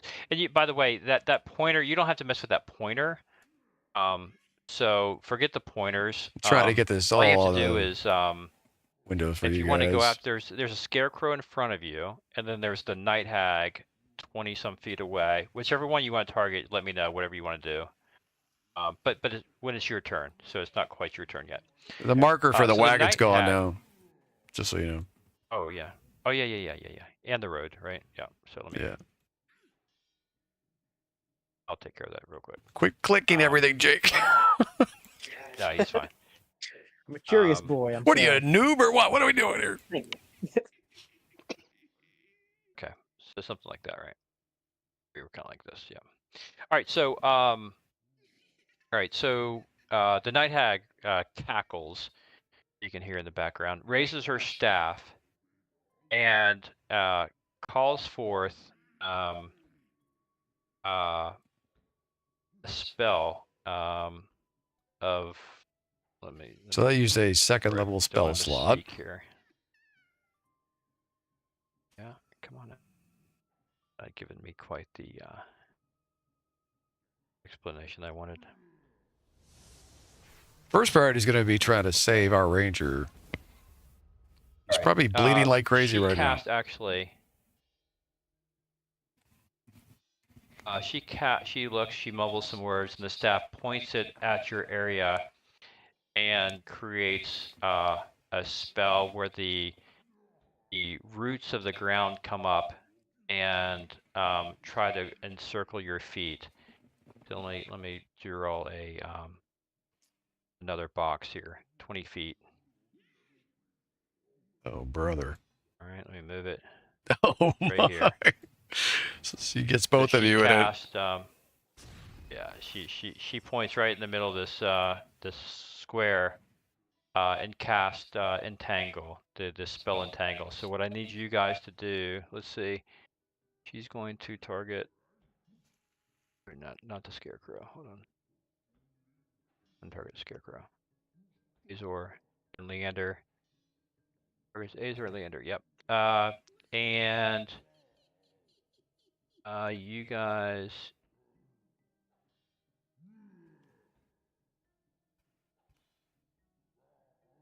To roll a saving throw. Hold on, let me. Unfortunately, the descriptor on here doesn't have this pulled up well. So what is it, entanglement? Okay, so you guys need to make a strength saving throw. Of course, the DC I'll have to calculate really quick.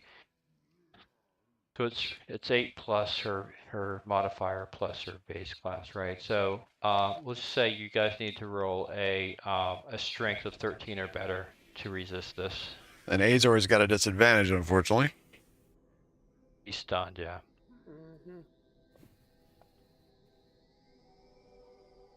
Oh. Say Oh, they strength? fail. Yeah, stunned. Yeah, go ahead. Put Yeah, the strength. strength Yeah, on that. strength. It makes you fail by It was default. an auto fail. Yeah, right. Unfortunately, you fail as well. So I'm going to, not only are you stunned, I am going to apply an effect to you both. You're also, you're grappled, or yeah, prone, stable, stunned, yeah, paralyzed, restrained rather. So, This one's wounded, at least. This is going from there, bad to worse. At least this turn, you guys are through your next turn, let's just say. Okay. All right, Leander, you can act, but you can't move. I want to cast dispel magic Okay. on the hag. Okay. On the entangle spell. Okay. Yeah. Okay, so let's figure this out. All right. Let's see what you're going to have to do to spell that. We could do spell magic. Okay, you can certainly cast it. You're within range. So any third level spell, choose one object creature within range. Any spell third level or lower on the target ends. You spell fourth level or higher. Yeah, so entangle is not a third level spell. For each spell fourth level or higher, make an ability check using your spellcaster ability. Yeah, so go ahead. You dispel it. You cast it. You cast the magic. What I want you to do is on your actions, go ahead and Let's see, I'm curious. spells. Go ahead and hit the. There's nothing to be done there, right? So Entangle. go ahead and click off a third level spell up there, the spell slot. As a level 1. Just click it. There will be a check in the third. Just to remind yourself, okay. you just cast a third level spell. Yeah, Yep, that's perfect. probably an automatic. It's automatic, right? Right. And so, yeah, so the effect of restrained is gone. Both of you. Yep. Nice. Good work. All right. So it looked like, yeah. So perfect. All right. So, so that is your move. You also now, that was your action. Now you also can take a bonus action and move because you dispelled that. You can move up to 30 feet if you want. Well, I will need to. I would need to disengage, right? Because the scarecrow's right beside me. Yeah, no, it's a great point. Normally you would, but right now the way I'm playing the game is I'm not playing opportunity attacks. Okay. So we're just not playing with opportunity attacks right now. So a little bit freer, a little bit looser. So feel free to move and not be attacked by the scarecrow who's already attacked you once. All right. I'm going to where? Okay. Which to me Let's it never see. made sense anyhow. If you move out of an area, if he had time to opportunity attack you, he would have time to attack you already again. All But right. whatever. Yeah, whatever. So Okay. just me. Um, Okay. Okay. I Get can't see how behind. far. I can't see how far I'm moving, but You You can't see your guy? well, I can see no, my he guy. can't just I just can't judge tell the how far I'm distance. moving. Each square is, you can't see the square grid? I mean, I can see it, You but can see the length of that one square is 20 feet, and you can move 30 feet. So you just kind of judge it. Okay. All right. yeah. So you can move up to 6 squares from where you were. All right. Which reminds me. Although we're surrounded by trees and crap too, so there's probably some limits. Rocks. I am. Well, I guess I might as well since we have a guy here that has lost his arm and Right. is suffering in agony. I'll go ahead and cast spiritual weapon as my bonus action. Okay. Oh, is that a bonus action spell? Yeah. Damn. Told you that spell was good. Okay. All right. So you cast spiritual weapon and you place it. Let's go ahead and make a just a token for it. We'll give it a soldier token at the moment. For I don't have anything better. We'll put him as friendly, and we'll put him right. Where do how you want far to can cast you it? cast it? Yeah, where do you want to place It's it? typically up to 30 feet. This might be as much as 60, but at least 30. Okay. You could put next to the hag. You could put next to the wherever you want. Can it be attacked? Well, I guess it can. in Baldur's Gate 3, it can easily be attacked, but I cannot, according to the spell description, I cannot see where it has hit points. I can't adjudicate it being hit. It has no armor class. It has no hit points. Maybe somebody in the stream would know, but where I sit, I don't see how it can be hit without an armor class or any hit points. So no, I'm going to say it lasts until it lasts. It's just a damage modifier for you. Okay. So. Well, I'll cast it over near where right beside Azor there. Okay. Okay. You want it like right here? Yeah, that's good. All right. So you cast spiritual weapon, and are you ducking behind this cart? Is that what's happening? Yeah. Yeah. Or, Yeah. Okay. Yeah. Okay. Okay.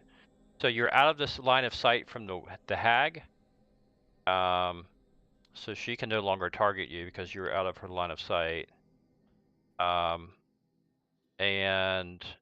at this spiritual weapon but myself. You are in the line of sight of the scarecrow, but the one scarecrow, but not the other. The other one cannot target you any longer. Yep. Okay, so go ahead, guys, and re-roll initiative. Go ahead and re-roll. Big initiative. 20. Ooh, look at those initiatives. Whoa! Right. They got your attention for sure, these things. I mean, mine's not going to do anything. You're still stunned for another round, I think. Yeah. Mm-hmm. And I would say with with the loss of arm, He's bleeding. I have to say you're bleeding, and you're losing some more hit points, right? So I'm just going to add until that stops, until you're healed at some point, then that is going to continue Azor each round.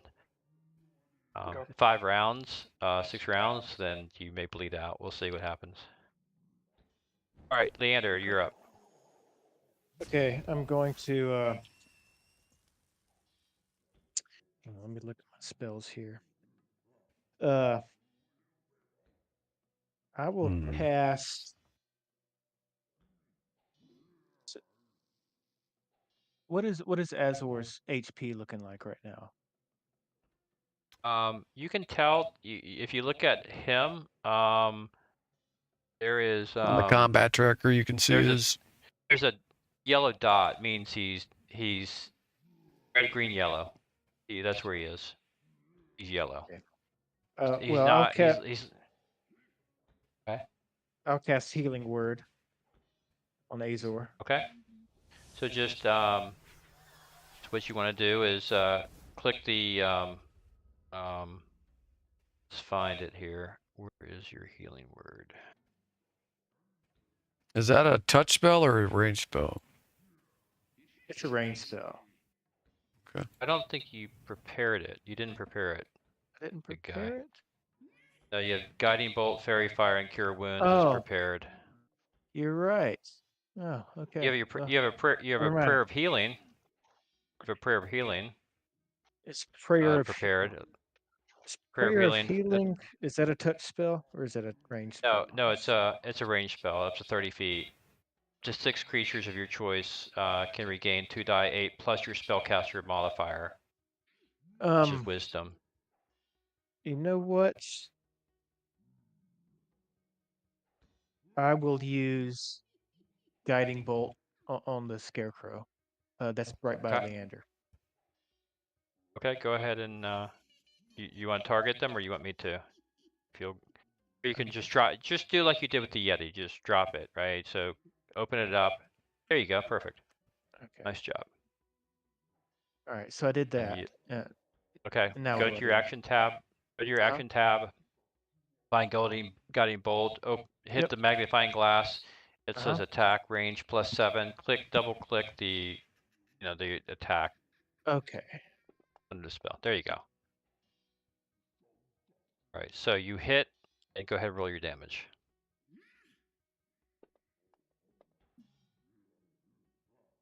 All right. You've Nice. inflicted heavy damage upon you out of your fingertips. A bright blue bolt goes and rips apart half of the guy's torso. But he's still standing and really not emotional. And you're not done because your spiritual weapon gets to attack now. Oh yeah, That's exactly right. And you still have you have some movement and a bonus action if you have anything. So, if I attack with my spiritual weapon, that will be my bonus action. That's right. That would be your bonus action, right? I am going to attack the Scarecrow with my floating spiritual mace here and swing it at his stupid head. All right. So help me remind me how you may have to open that one spiritual- up and you may have to roll from the spell to hit with that. I'm not sure if it's you that has to hit or the spell. Right. I think the spell I think itself. it's a spell attack. The spell Yeah, itself so go will ahead have a and die. attack. So what you have to do is you're still targeted Scarecrow. Great. So the spell itself. Let's see. Open under up your the tab. Yeah, click the magnifying glass and see if there's a cast die. Yeah, there's an Right. attack and a cast and a Yeah, save. just go ahead. Go ahead and roll the die. Do the attack. Yeah, do the attack one. Melee +7. Yeah. That should hit. Okay, then go ahead and roll damage. Just the blood icon there. Just click it one time. Yeah. All right, you did the additional attack to it. So this the spiritual mace comes down and rips some straw off the guy's head. He's looking pretty rough. Cool. All right, so nice turn there. And we'll move on to Azor. You're stunned for one more round, and Hold I on, think you're not. I got a little more movement left. Yeah, I want to move. I want to move a little bit farther behind this thing here. Go ahead. That's fine. You can do it simultaneously as I move to Okay. Azor. Okay. This, by the way, is this is actually round 2. Yeah. So, okay. All right. So, at the end of this round, Azor, you'll be not stunned anymore. Okay. So, Denistar, your turn. Okay.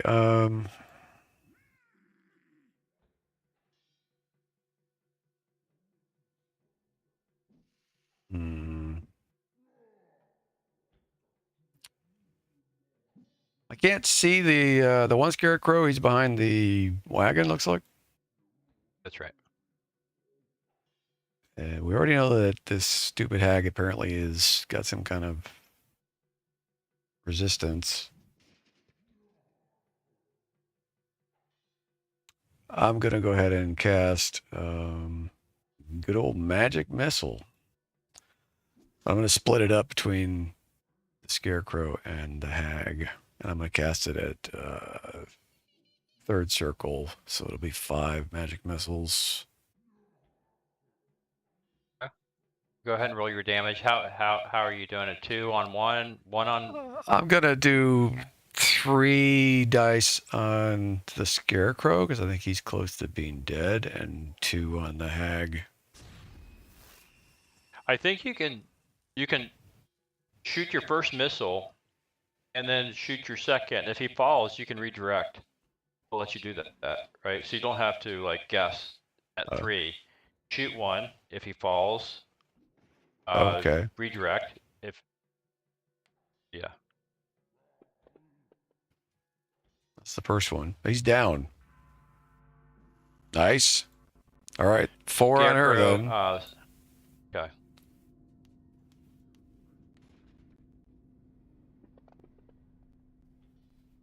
Nice. 10 on her. Nice. And she's not resistant to that Okay. one. No, she's not. Okay. Do you want to take a bonus or move at all? No, I like it here behind this rock, to be honest. Okay. Night right. Hag cackles and laughs hysterically at the turn of events for Azor, and she says, "You killed Ophelia! It only serves you right." And she cackles again, raises her staff, and she calls lightning down upon you. Oh, Oh, this is gonna hurt. Azor not having a good Yeah. day. Oh. Yeah, she calls lightning down on you. Let's see. He gets saved, though. Yeah, let's see what happens. All right. So as she blits her staff, a storm cloud crackles, and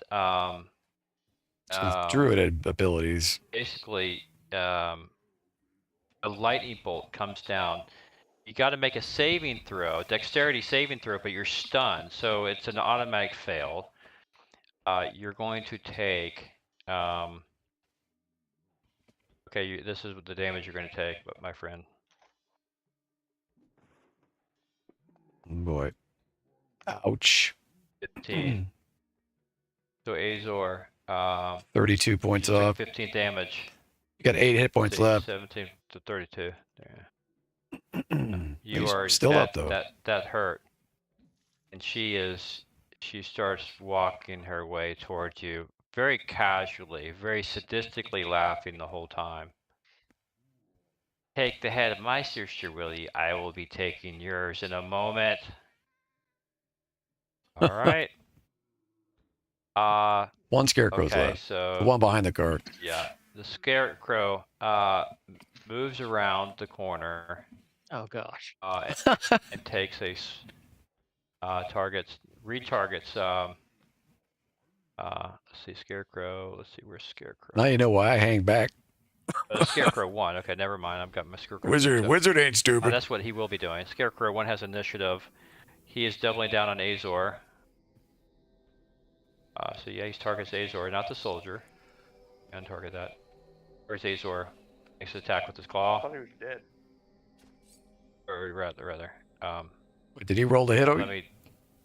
You're rolling. No. I got to redo that. You're rolling damage. He's in a hurry to kill you there, Jay. I clicked the wrong thing. Scarecrow swipes at you and only gets the metal of your armor. Does it again and misses both times. My gosh, how lucky he is. Beginner's Oh luck. my gosh. However, now that the night hag has come over here, the scarecrow moves over to the rock. Oh, that one's down, by the way. I thought he was dead. Oh yeah. Thank you very much, Gosh, but dang it. don't get ahead of yourself there, Mr. DM. He's out of Dude, commission. Guys, you gotta keep. I'm keeping you tabs can't- on you you, guys were, Sneaky. You gotta watch this guy, Shifty. Like, Yeah. All right, that guy's dead. Yeah, but you should have reminded me. All right. All right. So Scarecrow. Targets Lander. Okay. All right, Lander. See what he's got for you. Oh, that would be a nice hit. That's only 4. And all right, so the Scarecrow swipes at your face, and he inflicts 6 hit points of damage. He swipes again with his left, and your shield blocks it. Wait a second. Hold on now. Wait a minute. Hold on now. This is a different. You already attacked him twice. You already attacked him. I haven't attacked. Attack with this one. I've never attacked with Scarecrow True. I just moved him. I realized I was going out of turn because my Scarecrow 1 was still there, so I moved to Scarecrow 1. I never attacked. You could look back through the dialogue, the chat box. You'll see he's never attacked. All right. Trust me. I know, but I'm just saying, Okay. you already took a whole series of attacks. You should just move on. Okay, go for it. No, Scarecrow hasn't attacked. He only moved, and then I realized I still had Scarecrow 1 on the board, so I went to Scarecrow 1, which should have been dead, so it doesn't matter. So then I went to Scarecrow 2. Y'all All right. heard this, right? I'm going to give him a hard time on this Guys, tomorrow. you're no longer stunned, Azor. Let's remove this effect from you. This is... Oh, boy. Oh, come on. Ooh, I get some good... Oh, Okay. All right, And well, I need my, some help, otherwise I'm gonna die. All right. We're going to round 2, which won't be the soldier. It'll Round be 3. Genestar. Yep. Round 3. Yep. and Azor is no longer stunned. No. No longer stunned. He's out of it. He has regained his comp, but I do need to take another. I didn't take last time. 35. Another 3 hit points for bleeding out. So 35 just took 3 off you. All right, Genestar, what are you gonna do? I'm going to cast Maximilian's Earthen Grasp on the ground right behind the Night Hag. Okay, so remind me the saving involved. Well, it is automatically summoned. This arm comes out of the ground made of earth and reaches out to try to grab the Night Hag. So I cast, I have to hit her or she saves from it. I'm not sure. We'll see her. Nice strength save. Oh, She succeeded. good Rolls a 20, grief. a natural 20. Okay. So the earth opens up, it comes out, and it just crumbles at her.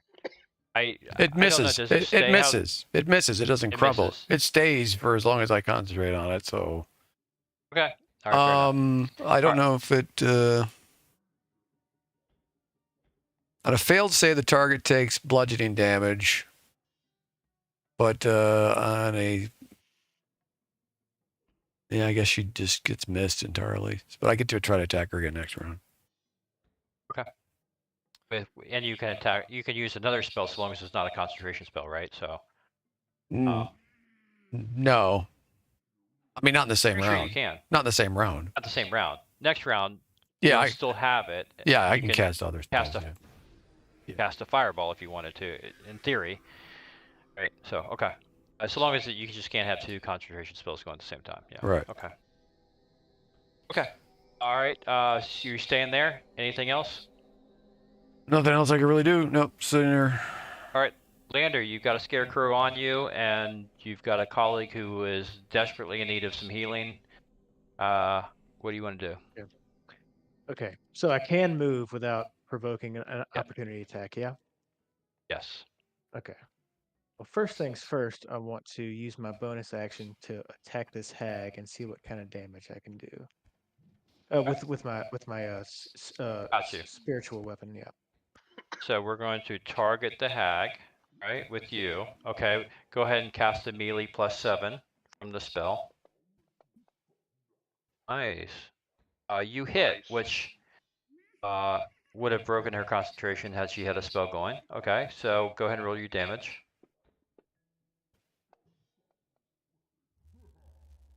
Okay. She didn't. It didn't break her concentration. It automatically rolls. Pretty cool how Fantasy Grounds automatically rolls for concentration. That might be because of your new Uh, changes you made to the spells. Yeah, no, I think it's coded in, but possibly. But okay, so good. So that's your bonus action. You still have a movement and a normal action. Okay. Let's see.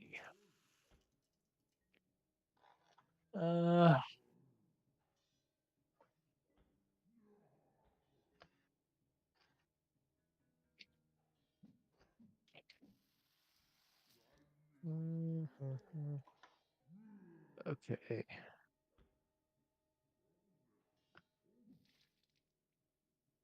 Okay. I'm going to move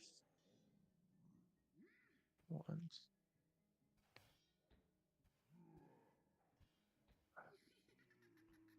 See if I can help you guys with the Okay. grid here. All right, and I am Oh, there you go. I well, might make it I a little guess easier. I need to cast. I hate to do it, but I'll need to cast Prayer of Healing so I can get my man Azor Yeah. up and running. Okay. So all right. So 6 targets you can see. We'll untarget the lady, the hag. Let's see. Not and we'll Azor and you should have those guys targeted. Let's see. Prayer of healing. And if you want to, just click the healing. Yeah. Ugh. 7. Well, 7 is not bad. So he'll take it for sure. So it definitely helped him. Mm-hmm. Okay, so that's your movement. That's your action. That's your bonus. Nice. You probably got maybe a couple more movement points left if you want. Okay. Let's get a little bit farther away. I don't know how far I've moved so far, but I'd say probably 25 feet. okay. Do another one. All right, I think that's good. All right, Azor, you're up. Finally. Still got your sword arm. Yeah, Okay. If that's you any roll consolation. 20 with that sword in your right hand. It's over. It's over. Yeah. I'd say you're a little upset. Just saying.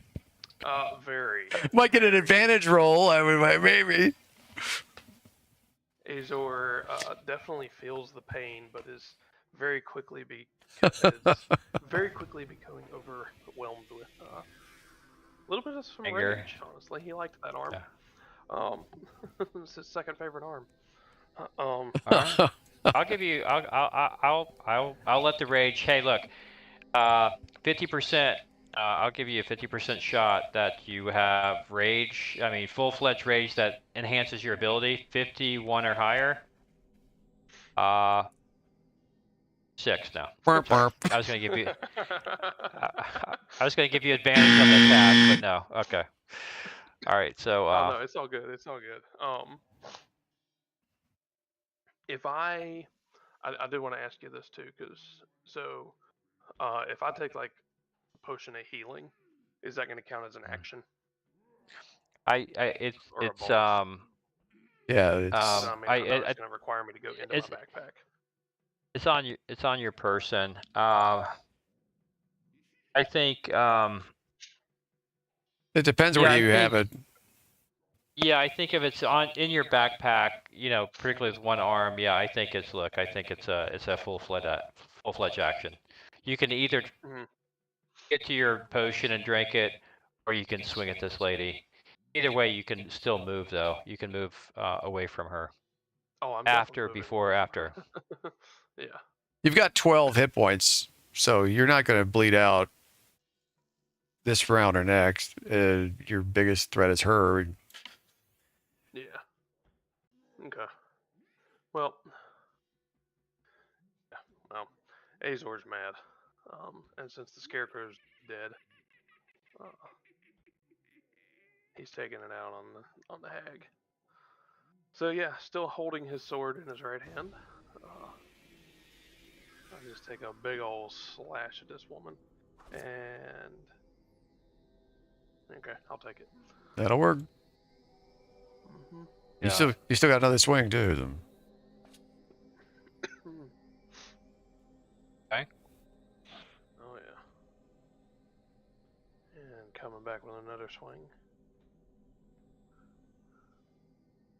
Come on, nat 20. Let's take this thing's head off. Oh no! Oh no! That's nice. Okay. Oh Well, no! no. Oh no! No way! Oh, see, okay. Well, with that, I'm running away. This is the worst luck of all time. The one arm that's left now is dislocated. I'm dying. Okay. I'm dead. I'm done. This is Oh my you God. have literally become the knight in Monty Python. It's just a flesh wound. Both Oh arms my are gone. God! Yeah. Oh, I bite you. I will kick you. The odds of this! Oh! This is too funny. Oh, this is too funny. Oh my Okay. God! I'm dying. Okay, your arm goes limp. Okay, so you drop your sword because you can't hold on to it, and you've dislocated it, and you start to run away. Okay, so you've run away behind the rock, and okay, Look over at Dennis Stark and say, "Please help." it's the night hag's turn. Did you break her concentration? By the way, with that first hit? No, you did not. No. Which means she can and will once again call down lightning upon you. So she calls another bolt on you. Roll a dex. Let's see. Let me. She still got you there. So effect called lightning. Well, it's already on you. Effect called lightning. I just need to know if you're going to make the dex save. Yeah, he gets to on that. roll So at least. go ahead. Yeah. I just He made it. Yeah, you made it. So the save. Let's see. On a failed save, creature half as much on a successful one. Okay, so 3 die 10. What's half of 3 die 10? Well, let's just do it and divide it by half. Yeah. Okay. 15, so 7. We'll just call it 7. So Azor takes another 7 points. Okay. That, Still by up. the way, is yeah. Okay, she's going to let me she also as a bonus action, she's really upset with you, by the way, killing her sister.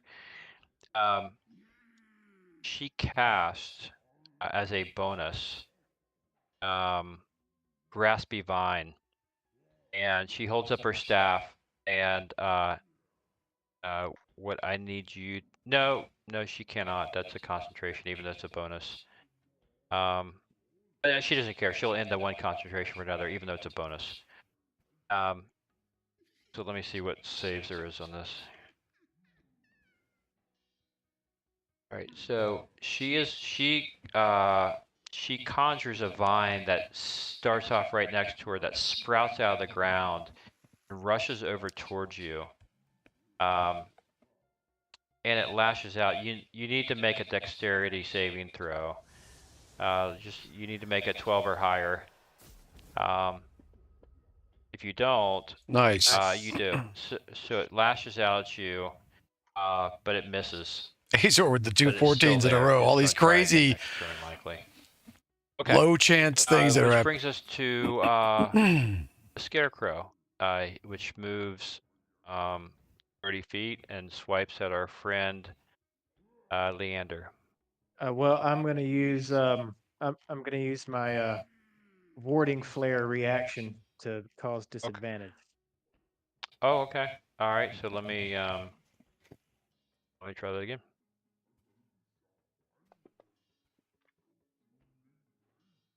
He misses with the first claw attack. Okay. Second claw attack, he also misses. Hits your shield both times. No problem. And And that is his turn. So Initiative. let's go to a, go ahead and roll initiative, guys. My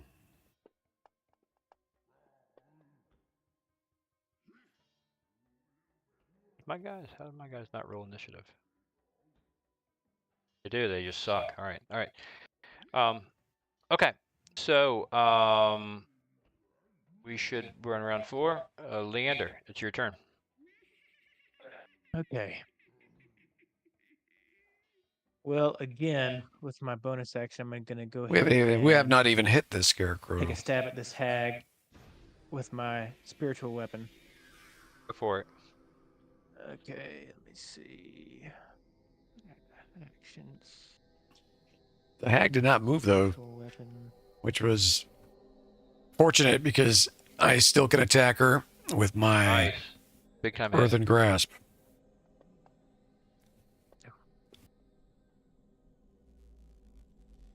Okay, she's still making her concentration. Okay.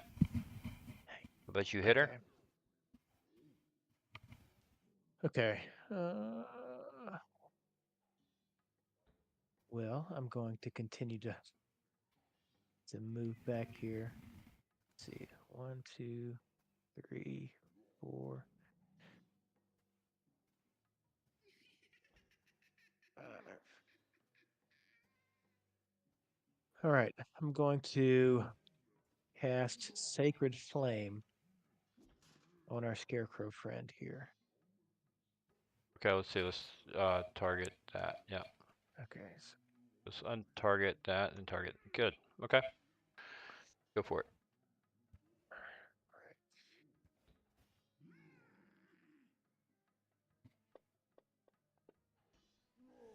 Nice. Landers came to fight, man. Oh, no. Oh, sorry. That's Scarecrow's save. That succeeded. But go ahead. Do you get half damage? Well, I don't know. There's Sorry. it's like I don't know. There's a cast option. There's an attack option, which doesn't do anything. So do I hit cast here? Let's see, Sacred Flame. Let's see where it is. Sacred Flame, 60 feet. Flame like target must succeed on dex save, which he did, or take 1d8 damage. Okay, it doesn't look like there's any any half damage. No, it just looks like It just misses. fails. Yeah. Yeah, it's like a flame strike and it misses. Yeah. Oh, damn. Yeah. All right. Okay. All right. So looks like that is it for Leander. Nestor, hope you got something good on tap here, buddy. Yeah, Earthen Grasp is still next to the Night Hag and is going to try to grab her again. Okay.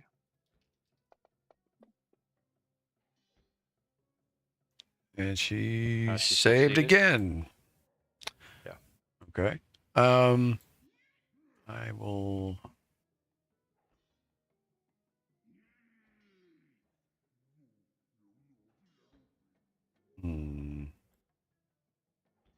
So her lightning cloud is gone, right? She dispelled it herself. Okay.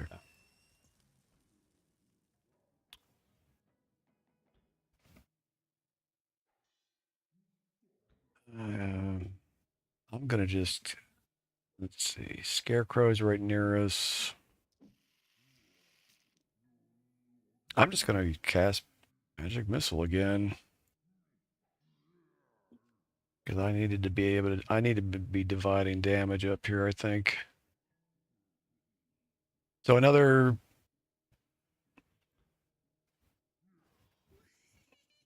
No, I'll save a third circle. I'll do a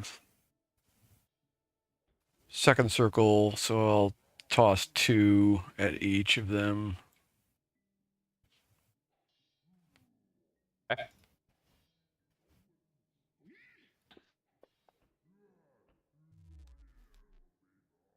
Okay.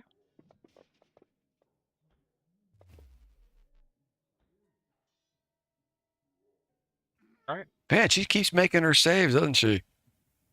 Yeah, she is making her saves. For her concentration, yeah. Yeah. Okay. But at least we're whittling away at her. Okay. Azor, you know, you have no arms really capable of doing anything. You could try to move. You could try to move away further.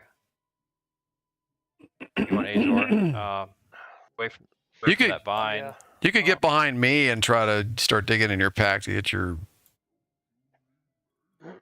Yeah, I mean, how limp is my arm? I mean, I know even with a dislocated shoulder, you can still move your arm I don't know. It said limp and a not little bit. terribly usable for.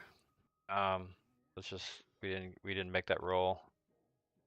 Yeah. For one round, just for this round. Next round you'll be able to use it. This round you can't. Okay. Azor runs up to the stone and smacks his shoulder into the stone to relocate us. Right. Pops it back in. I love it. Yeah, I mean, can I roll to pop it back? We'll just say since it's only for a round, we'll say that's exactly what you did. Yeah, we'll assume that's what you did. Dinostar called Okay. it. Yeah. Try to pop it. All right. Well, I'll roll here and try to pop this That you rock or did. hill or whatever this thing is. You still have a healing potion, I hope. Yeah. Yeah. Yes, I do. When one of my arms works, I'll try to grab it. Yeah. Okay. Next round, you should be able to. We will take the blows here. Okay. All right. The night hag lifts up her left hand, the one without the staff in it, and points at you. It fires out a missile and does damage to you. See, how long is that grasping vine? 30 feet. How far is she? She's. You have one hit point left. Moves. Yeah. She gets over inside of you. Okay. Next turn. Let's see. No, that's the end of the round, right? So. Did Scarecrow's up. Scarecrow's up. Did Leander's did Leander's heal spell? Did Leander's heal spell stop the bleeding? It did. Okay. It did. It stopped the bleeding. Okay. There's no residuals. Okay. All right. Scarecrow 2 is going to attack Leander once again.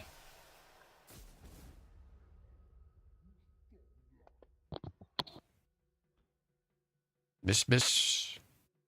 And this time, instead of a second claw attack, he's going to peer at Leander. Go ahead and make a wisdom saving throw, Leander. You got to make beat 11, or you're going to be frightened. He glares at you. You've got a high chance to beat this. Oh, and he 10. failed. He did not quite make a 11. So man. he looked at you in such a way as to creep you out, and you have become Leander, frightened. Okay. Now it is next round. Everyone roll initiative. No, I'm getting good rolls at least. We're all getting decent rolls. Azor, you're back in business with one arm. Your sword, unfortunately, is over near the spiritual weapon. But you can get in your pack and get that. You get in the pack and get that healing potion if you want. Drink it. Yep, that is exactly what I'm doing. So yeah, I'm throwing my backpack off, which is only really hanging on by one arm, and dig around in there real fast and grab that healing potion and down that sapsucker. What is that? 1 die 8 or what? It's 2 die 4 plus 2. Okay. So grab better. yourself 2 die 4, throw it in there, and add 2.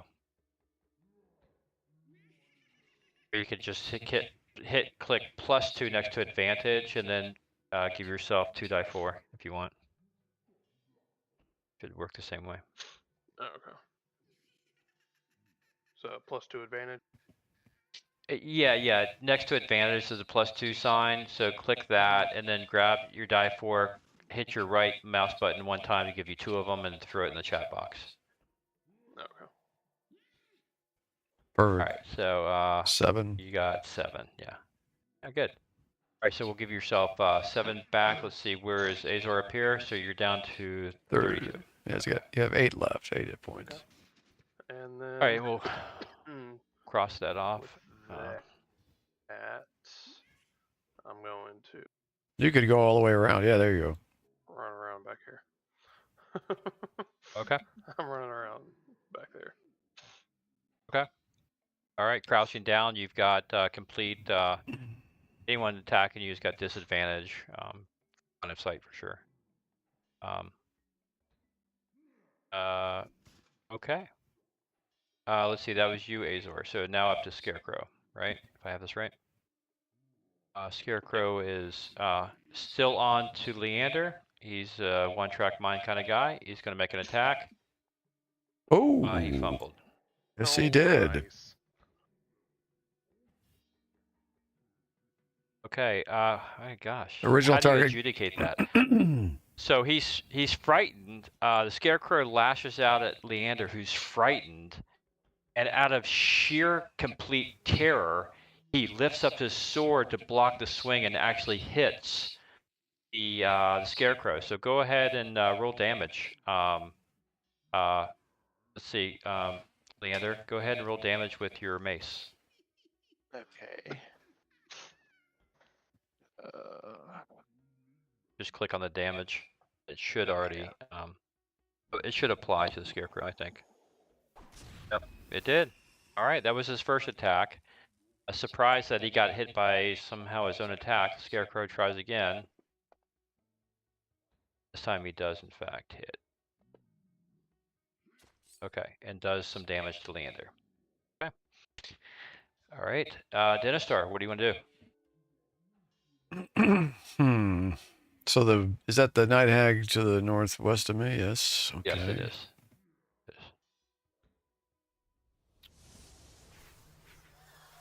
is. 1 second. How fast can this thing move?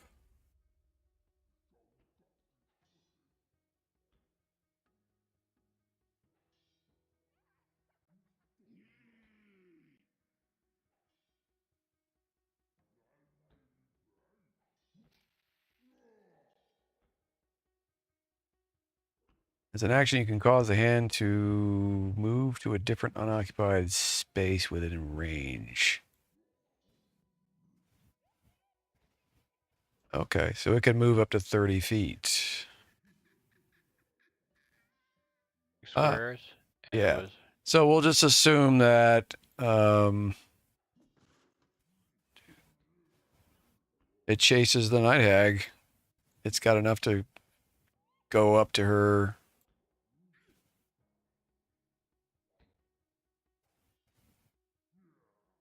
But it will not be able to attack until the following round, assuming she does not get a chance to move again.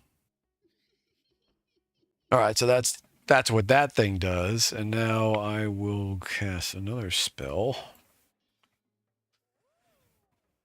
I'm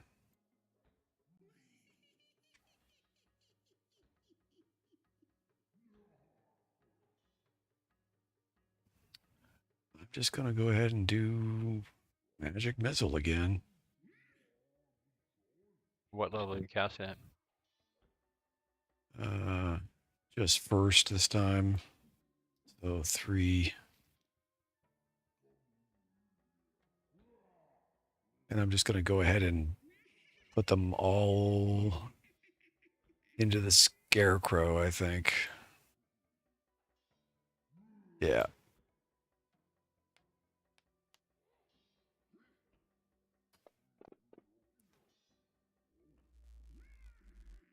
Ten. Okay. You send 4 bright flames, magic missiles into the Scarecrow, and he takes damage. All right. I will also Going to back up, but not.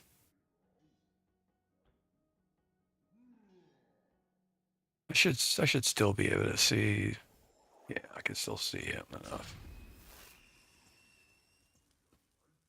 Yeah, that'll work. I'm done. You click this. Are you already ready to go? Night Hag. All right, Night Hag. All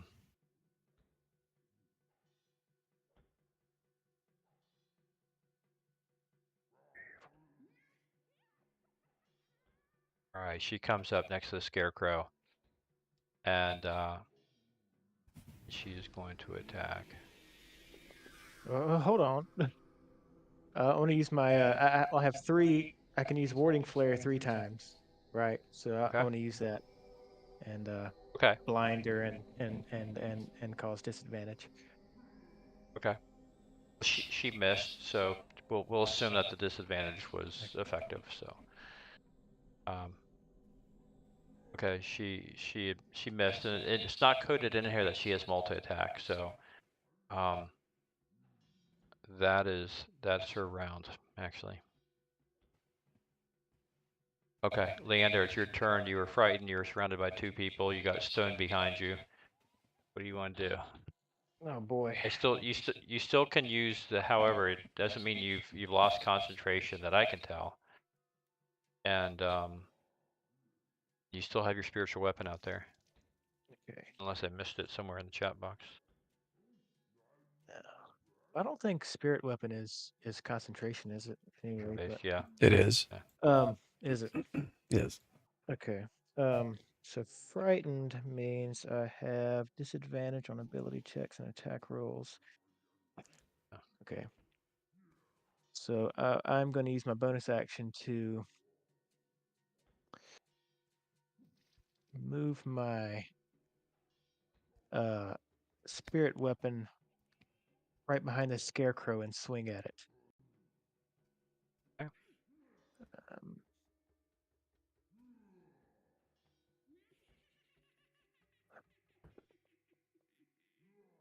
Oh, I didn't mean to Okay, roll you 2 of hit them. even with this. No, it does because Oh, it's okay. disadvantage. Okay, I got you. Kept the lower one, but it was still a hit. Good. All right. Go ahead and roll your damage. Nice. Nice. You definitely took the mace clumped some more straw out of that thing. It's got to be close to death. Yeah, I You would think so. Yeah. Right. All right. Initiative. You might be able to finish the deal. No, that was his bonus action. He still has an action. And Oh, that's right. Yeah. Let me see what I've got here. Actions.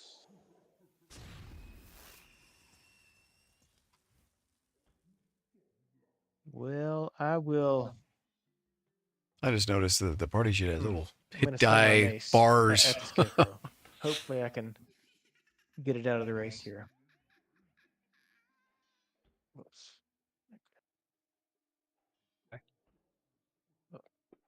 My wizard has not even been scratched yet 20 would by have been some nice. miracle. But the 11 will work, which is now a 14. Okay, go ahead and do your damage. So close. All right, so you've his neck is hanging limp, but he's still up. But I can still move, yeah? Yeah, you still can. Okay. I don't know if I can get Well, around this there's a rock here. there. I don't think he can go that direction. Yeah, you can only move up and to the left or right. Yeah. Well, getting far enough away as I can. You probably go a little bit more. Up 6, 5-foot squares is what these are. Move up to 30. Okay. All right. Without a dodge. Okay. All right. So let's go ahead and roll initiative. Oh, crappy roll. Crappy roll. All right. Azor. But the Scarecrow got it worse than me. All right. Your turn. You got your. Oh, you You're back to normal with one arm. Your sword is hold on. Oh, I have to enter drawing mode. Sword is here, more or less.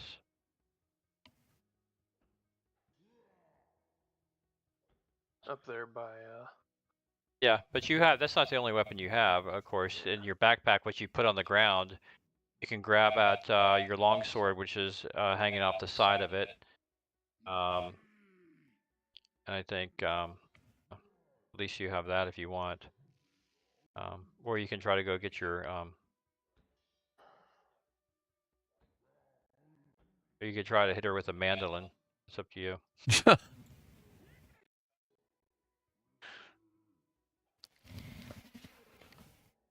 But I'll let you grab the longsword and make 2 attacks on the scarecrow or the night hag if you want. Or you can try to make a dash. You can go around and grab your sword. You can easily get it with your dash move. and I have short. You have a long sword. Yeah, you have a long sword, and according to your inventory, it's being carried. I think we'll have to kind of dial that in, all the stuff we're carrying, and what's truly available in your backpack and what's logical. But for purposes of this combat, I'll let you have your long sword, you know, attached to the back of your backpack if you want.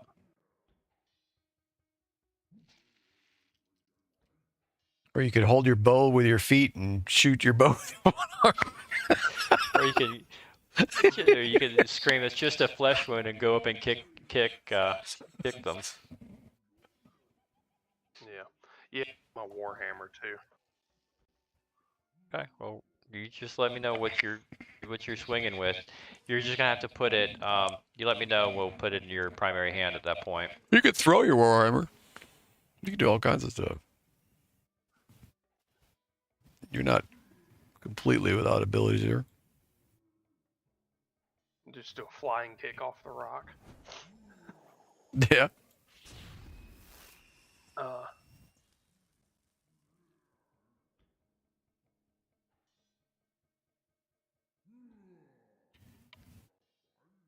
Yeah, I'll say your warhammer or your short sword. That's what you got. That's what you got to work with here.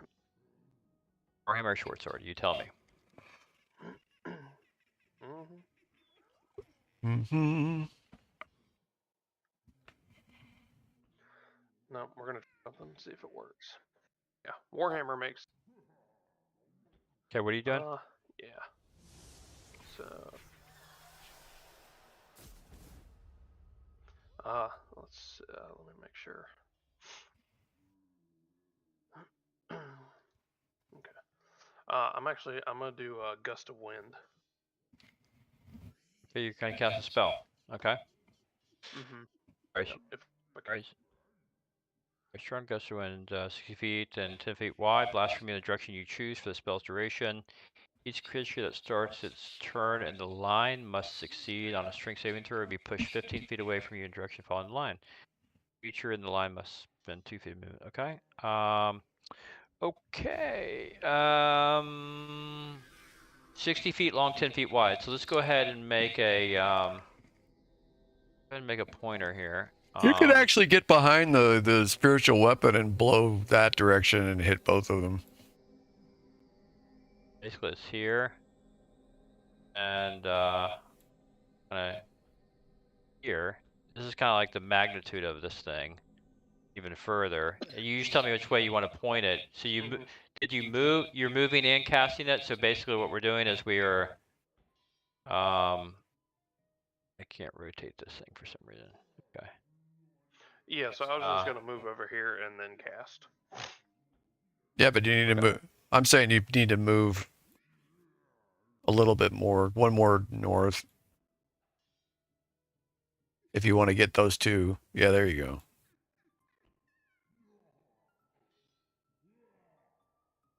You should be able to get both of them. They get to save, unfortunately. Right.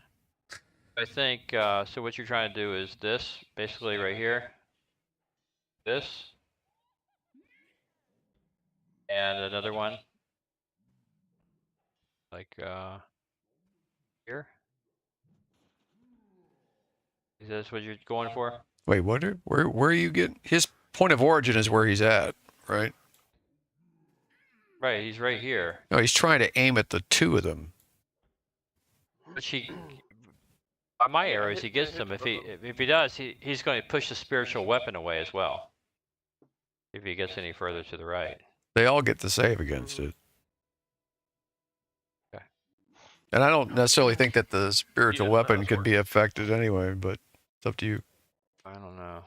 It's Physical, if it's doing damage, I think it can be it's pushed, but I don't know. I mean, it's a spiritual weapon's a weird it's thing. it's already a floating spectral weapon, so it's your call. It's like Yeah, I don't know. I would give it an advantage if anything. Let's just say he cast it in such a way that it doesn't affect it. I think you can angle it in such a way. Okay, so there's your 60 feet. Well, it goes back. We know it's only 40 feet, but 60 there. Okay, concentration. They have to make a strength saving throw. So your casting your 5th level. 8 plus 5 is at least 13, and your caster level is wisdom. What's your wisdom? Or no, it's intelligence, isn't? But no, wisdom maybe. I can't recall what the ranger's It's wisdom, I modifier think. is. We'll just probably wisdom. Wisdom 16. It used to be wisdom on plus first 3. edition. Yeah, It was we'll give wisdom. Plus 3. All right, 6 plus 8 is 14. They got to roll 14 or better on save. So Night Hag rolls. Oh, what is all that? Man, she rolled a 17. That was her first one. He failed. Scarecrow failed. Night Hag. Oh, I see. Advantage. Yeah. She saved. She still takes damage Yeah. though. Yeah. So no, there's no damage here. They just get pushed. So basically, each creature starts its turn. You push 15 feet away from you. So 1, 2, 3. She is pushed this way. Wait, hold on. Oh, that's her. Any creature in line must spend 2 feet of movement or be pushed. She did not get pushed. 1, 2, 3. She's back. He is gone. 1, 2, 3. She saved. He did not. So he is back that way. Okay. And it keeps blowing. Okay. All right. So that was your action. Is there a? And you. Okay. You acted. You moved. Is there a bonus action you take, or are you done? Yeah, I'm done. Okay. All right, Lander. Your turn. Yeah, your turn. All right. I need to see. Hold on. Let me see how long this frightening, terrifying gaze lasted for the next turn. Yeah. So you're no longer frightened. No longer frightened. It's just only Okay. a turn. I am going to. So my spiritual weapon can move up to 20 feet per turn. So Okay. I'm going to. I want to move it over to the scarecrow and pray to my god of light and healing that I do enough damage this time to crumple it into a pile of straw. All right. Go for it. Okay.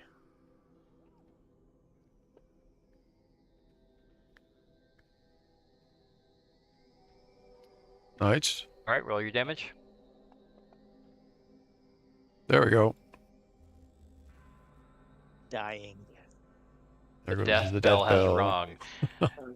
Your spiritual hammer comes down and completely cleaves the straw in two. It explodes in kind of a bright light of eldritch red flame and straw, and it's just gone. Nice. That's what Okay, we what want to else? hear. Yes. I'm going to Take it off the map, please. get that thing out of here. There we go. Okay. I'm going to. Let me see. How many spells have I used? One. I'm going There's a to. strong wind blowing, by the way. There's a corridor of strong wind Oh. blowing. Hmm. Of course. I'm going to pull a sneaky move on this witch. You get in this little hurricane of stuff. I have to make a saving throw, but no problem. So if I get it, so I can still attack, or I can still use spells through it. Yeah. Yeah, unless it's like I would say if you fire like a missile in there, it's going to be deflected by this very strong wind. But yeah, but if it's a magic kind of spell, no problem, I think. Yeah. I want to use. Well, Unfortunately, I can only have one of these I'm hands gonna at a go with, time because their Sacred Flame. concentration. Okay. Go ahead. What's the distance on that? 60 feet? Okay, no problem. All right, so She you want saved. to target the Night Hag? Yeah. I don't think she was targeted, was she? Oh, well, let me do that. You can just drop it on top of her. The die. There you go. Oh, all right. Okay.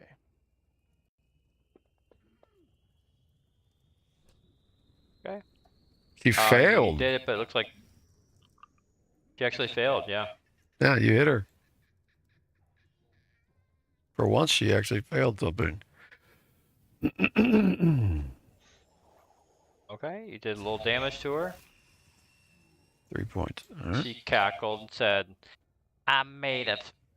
She cackled saying, I'm made of sterner stuff than the scarecrow, little priest. She cackles.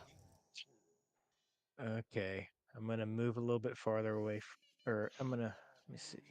5, 10, 15, 20, 5, 30.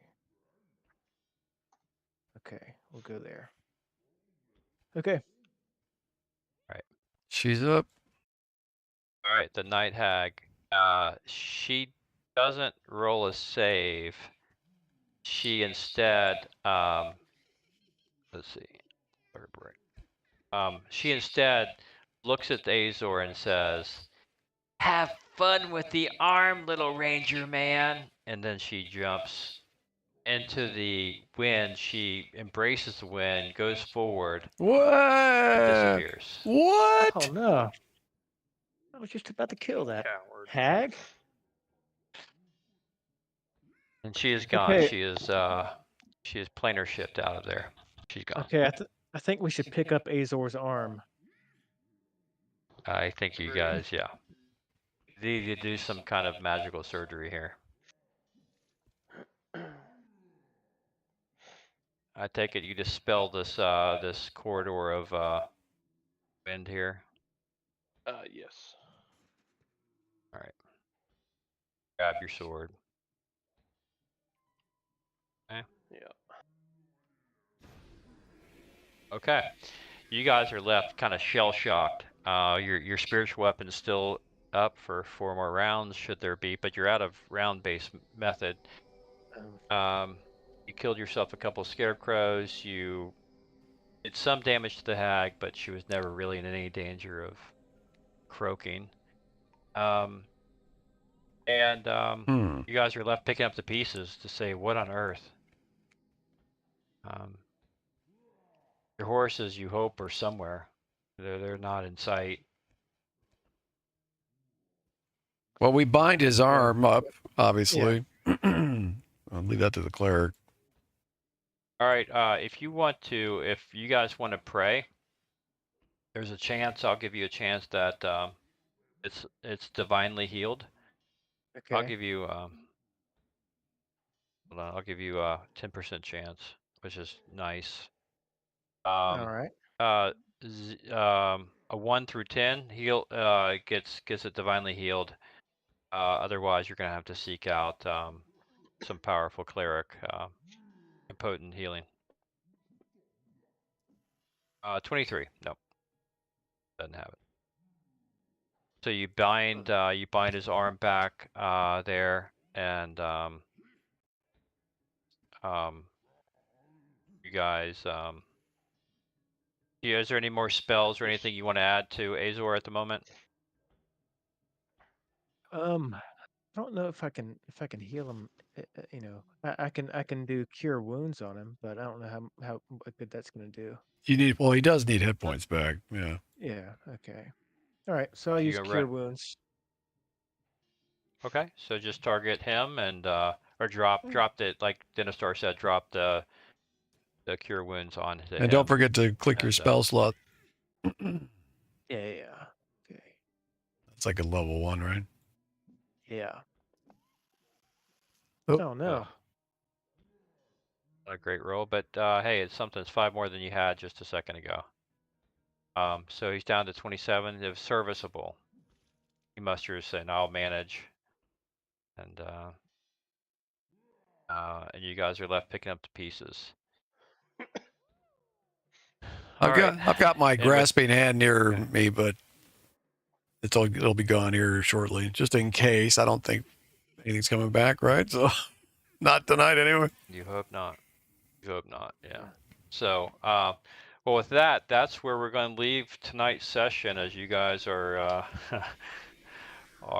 reeling from that little encounter. Armed with knowledge, but armless. Armed with one thing and not armed with another. Pardon the pun, yeah. So, so next week, we'll find out what they have learned at the inn, which is something, to be honest with you. And they're going to learn what you've learned, which is definitely something. And then they're going to know that at least one hag is still out there and not playing around, clearly. Other warriors have scars to show off. The ranger has a stub he can wave in people's face. I think that's pretty manly.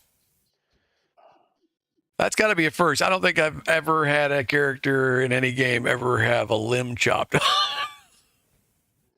Not a player character. Well, it was that was the critical. That's what came up with the critical hit table, man. We're not going to dodge it. That was pretty rough.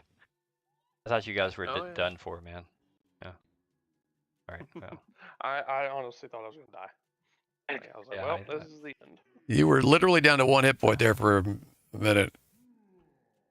Uh-huh. All right. Well, she's clearly playing with you guys. There will come a time at some point where she won't be, and we'll see what happens then. Yeah, I've got guys, well, look. I got something for her next time. I think I'm going to have to cast on her because she's such a slippery little eel. So we'll see. So Jacob, that was good stuff, man. Do you have fun? Was that? Yeah, it was great. I enjoyed it. Yeah, cool. Well, we'll get back with the group next week. We'll plan for next Sunday. Let's see what we can do. Yeah. Sure. Yeah, that was good. Good job, Jake. Good job, Azor, for staying alive. Yeah, we'll get job. We'll get that arm sewed back on. It'll be good. Be good as new.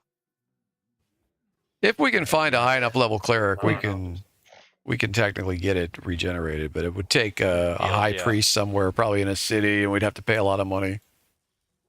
Regenerate or throw some armor on it and use it as a club. Restoration, yeah. There you go. All right, gents. Sounds good. We will have a good time. We'll see you for those tomorrow. We'll see you tomorrow night. Otherwise, we'll talk to you later. Alrighty. All right, y'all. All right, man. Good night, everybody. Bye. See you. Night. Yep. All right. That was crazy. First time ever in my D&D experience where a player character had a limb chopped off. So it just goes to show you anything can happen. That's pretty cool that we've got the Fumble and critical tables built straight into the game with one of Andy's add-ons. So I'd like to actually see the tables, to be honest, because I think that was a little harsh, but it is what it is. It might have been a very small percentage, and it just came up. It was almost Azor's time. So hope you all enjoyed that. I am looking forward to the next one when we'll have our full group back, plus our new player, Jake, who's on the new cleric. And looks like I was correct. And we're dealing with one surviving hag, who is the eldest and the most dangerous, obviously. So my strategy next time when we encounter her will be to try to cast slow spells on her as often as it takes until I successfully slow her. And then she will not be able to cast, at least she will have a chance to actually be slow to the point that she will not be able to just do some kind of escape routine like she just pulled. It will be delayed at least by a round. I don't want her getting away a third time. So we'll see what we will see. I think we're all going to need rest also after this fight. So hopefully we can get another full rest before we go out into this Barovia area again. Otherwise, we could end up with not just a maimed member of the group, but somebody getting killed. So we're getting over our heads a little bit, I think, with Strahd and his cohorts. With that said, I'm out of here. I look forward to seeing you all in the next stream, or whenever we stream Dungeons and Dragons again, which will probably be a week from now. Take care and have a good one.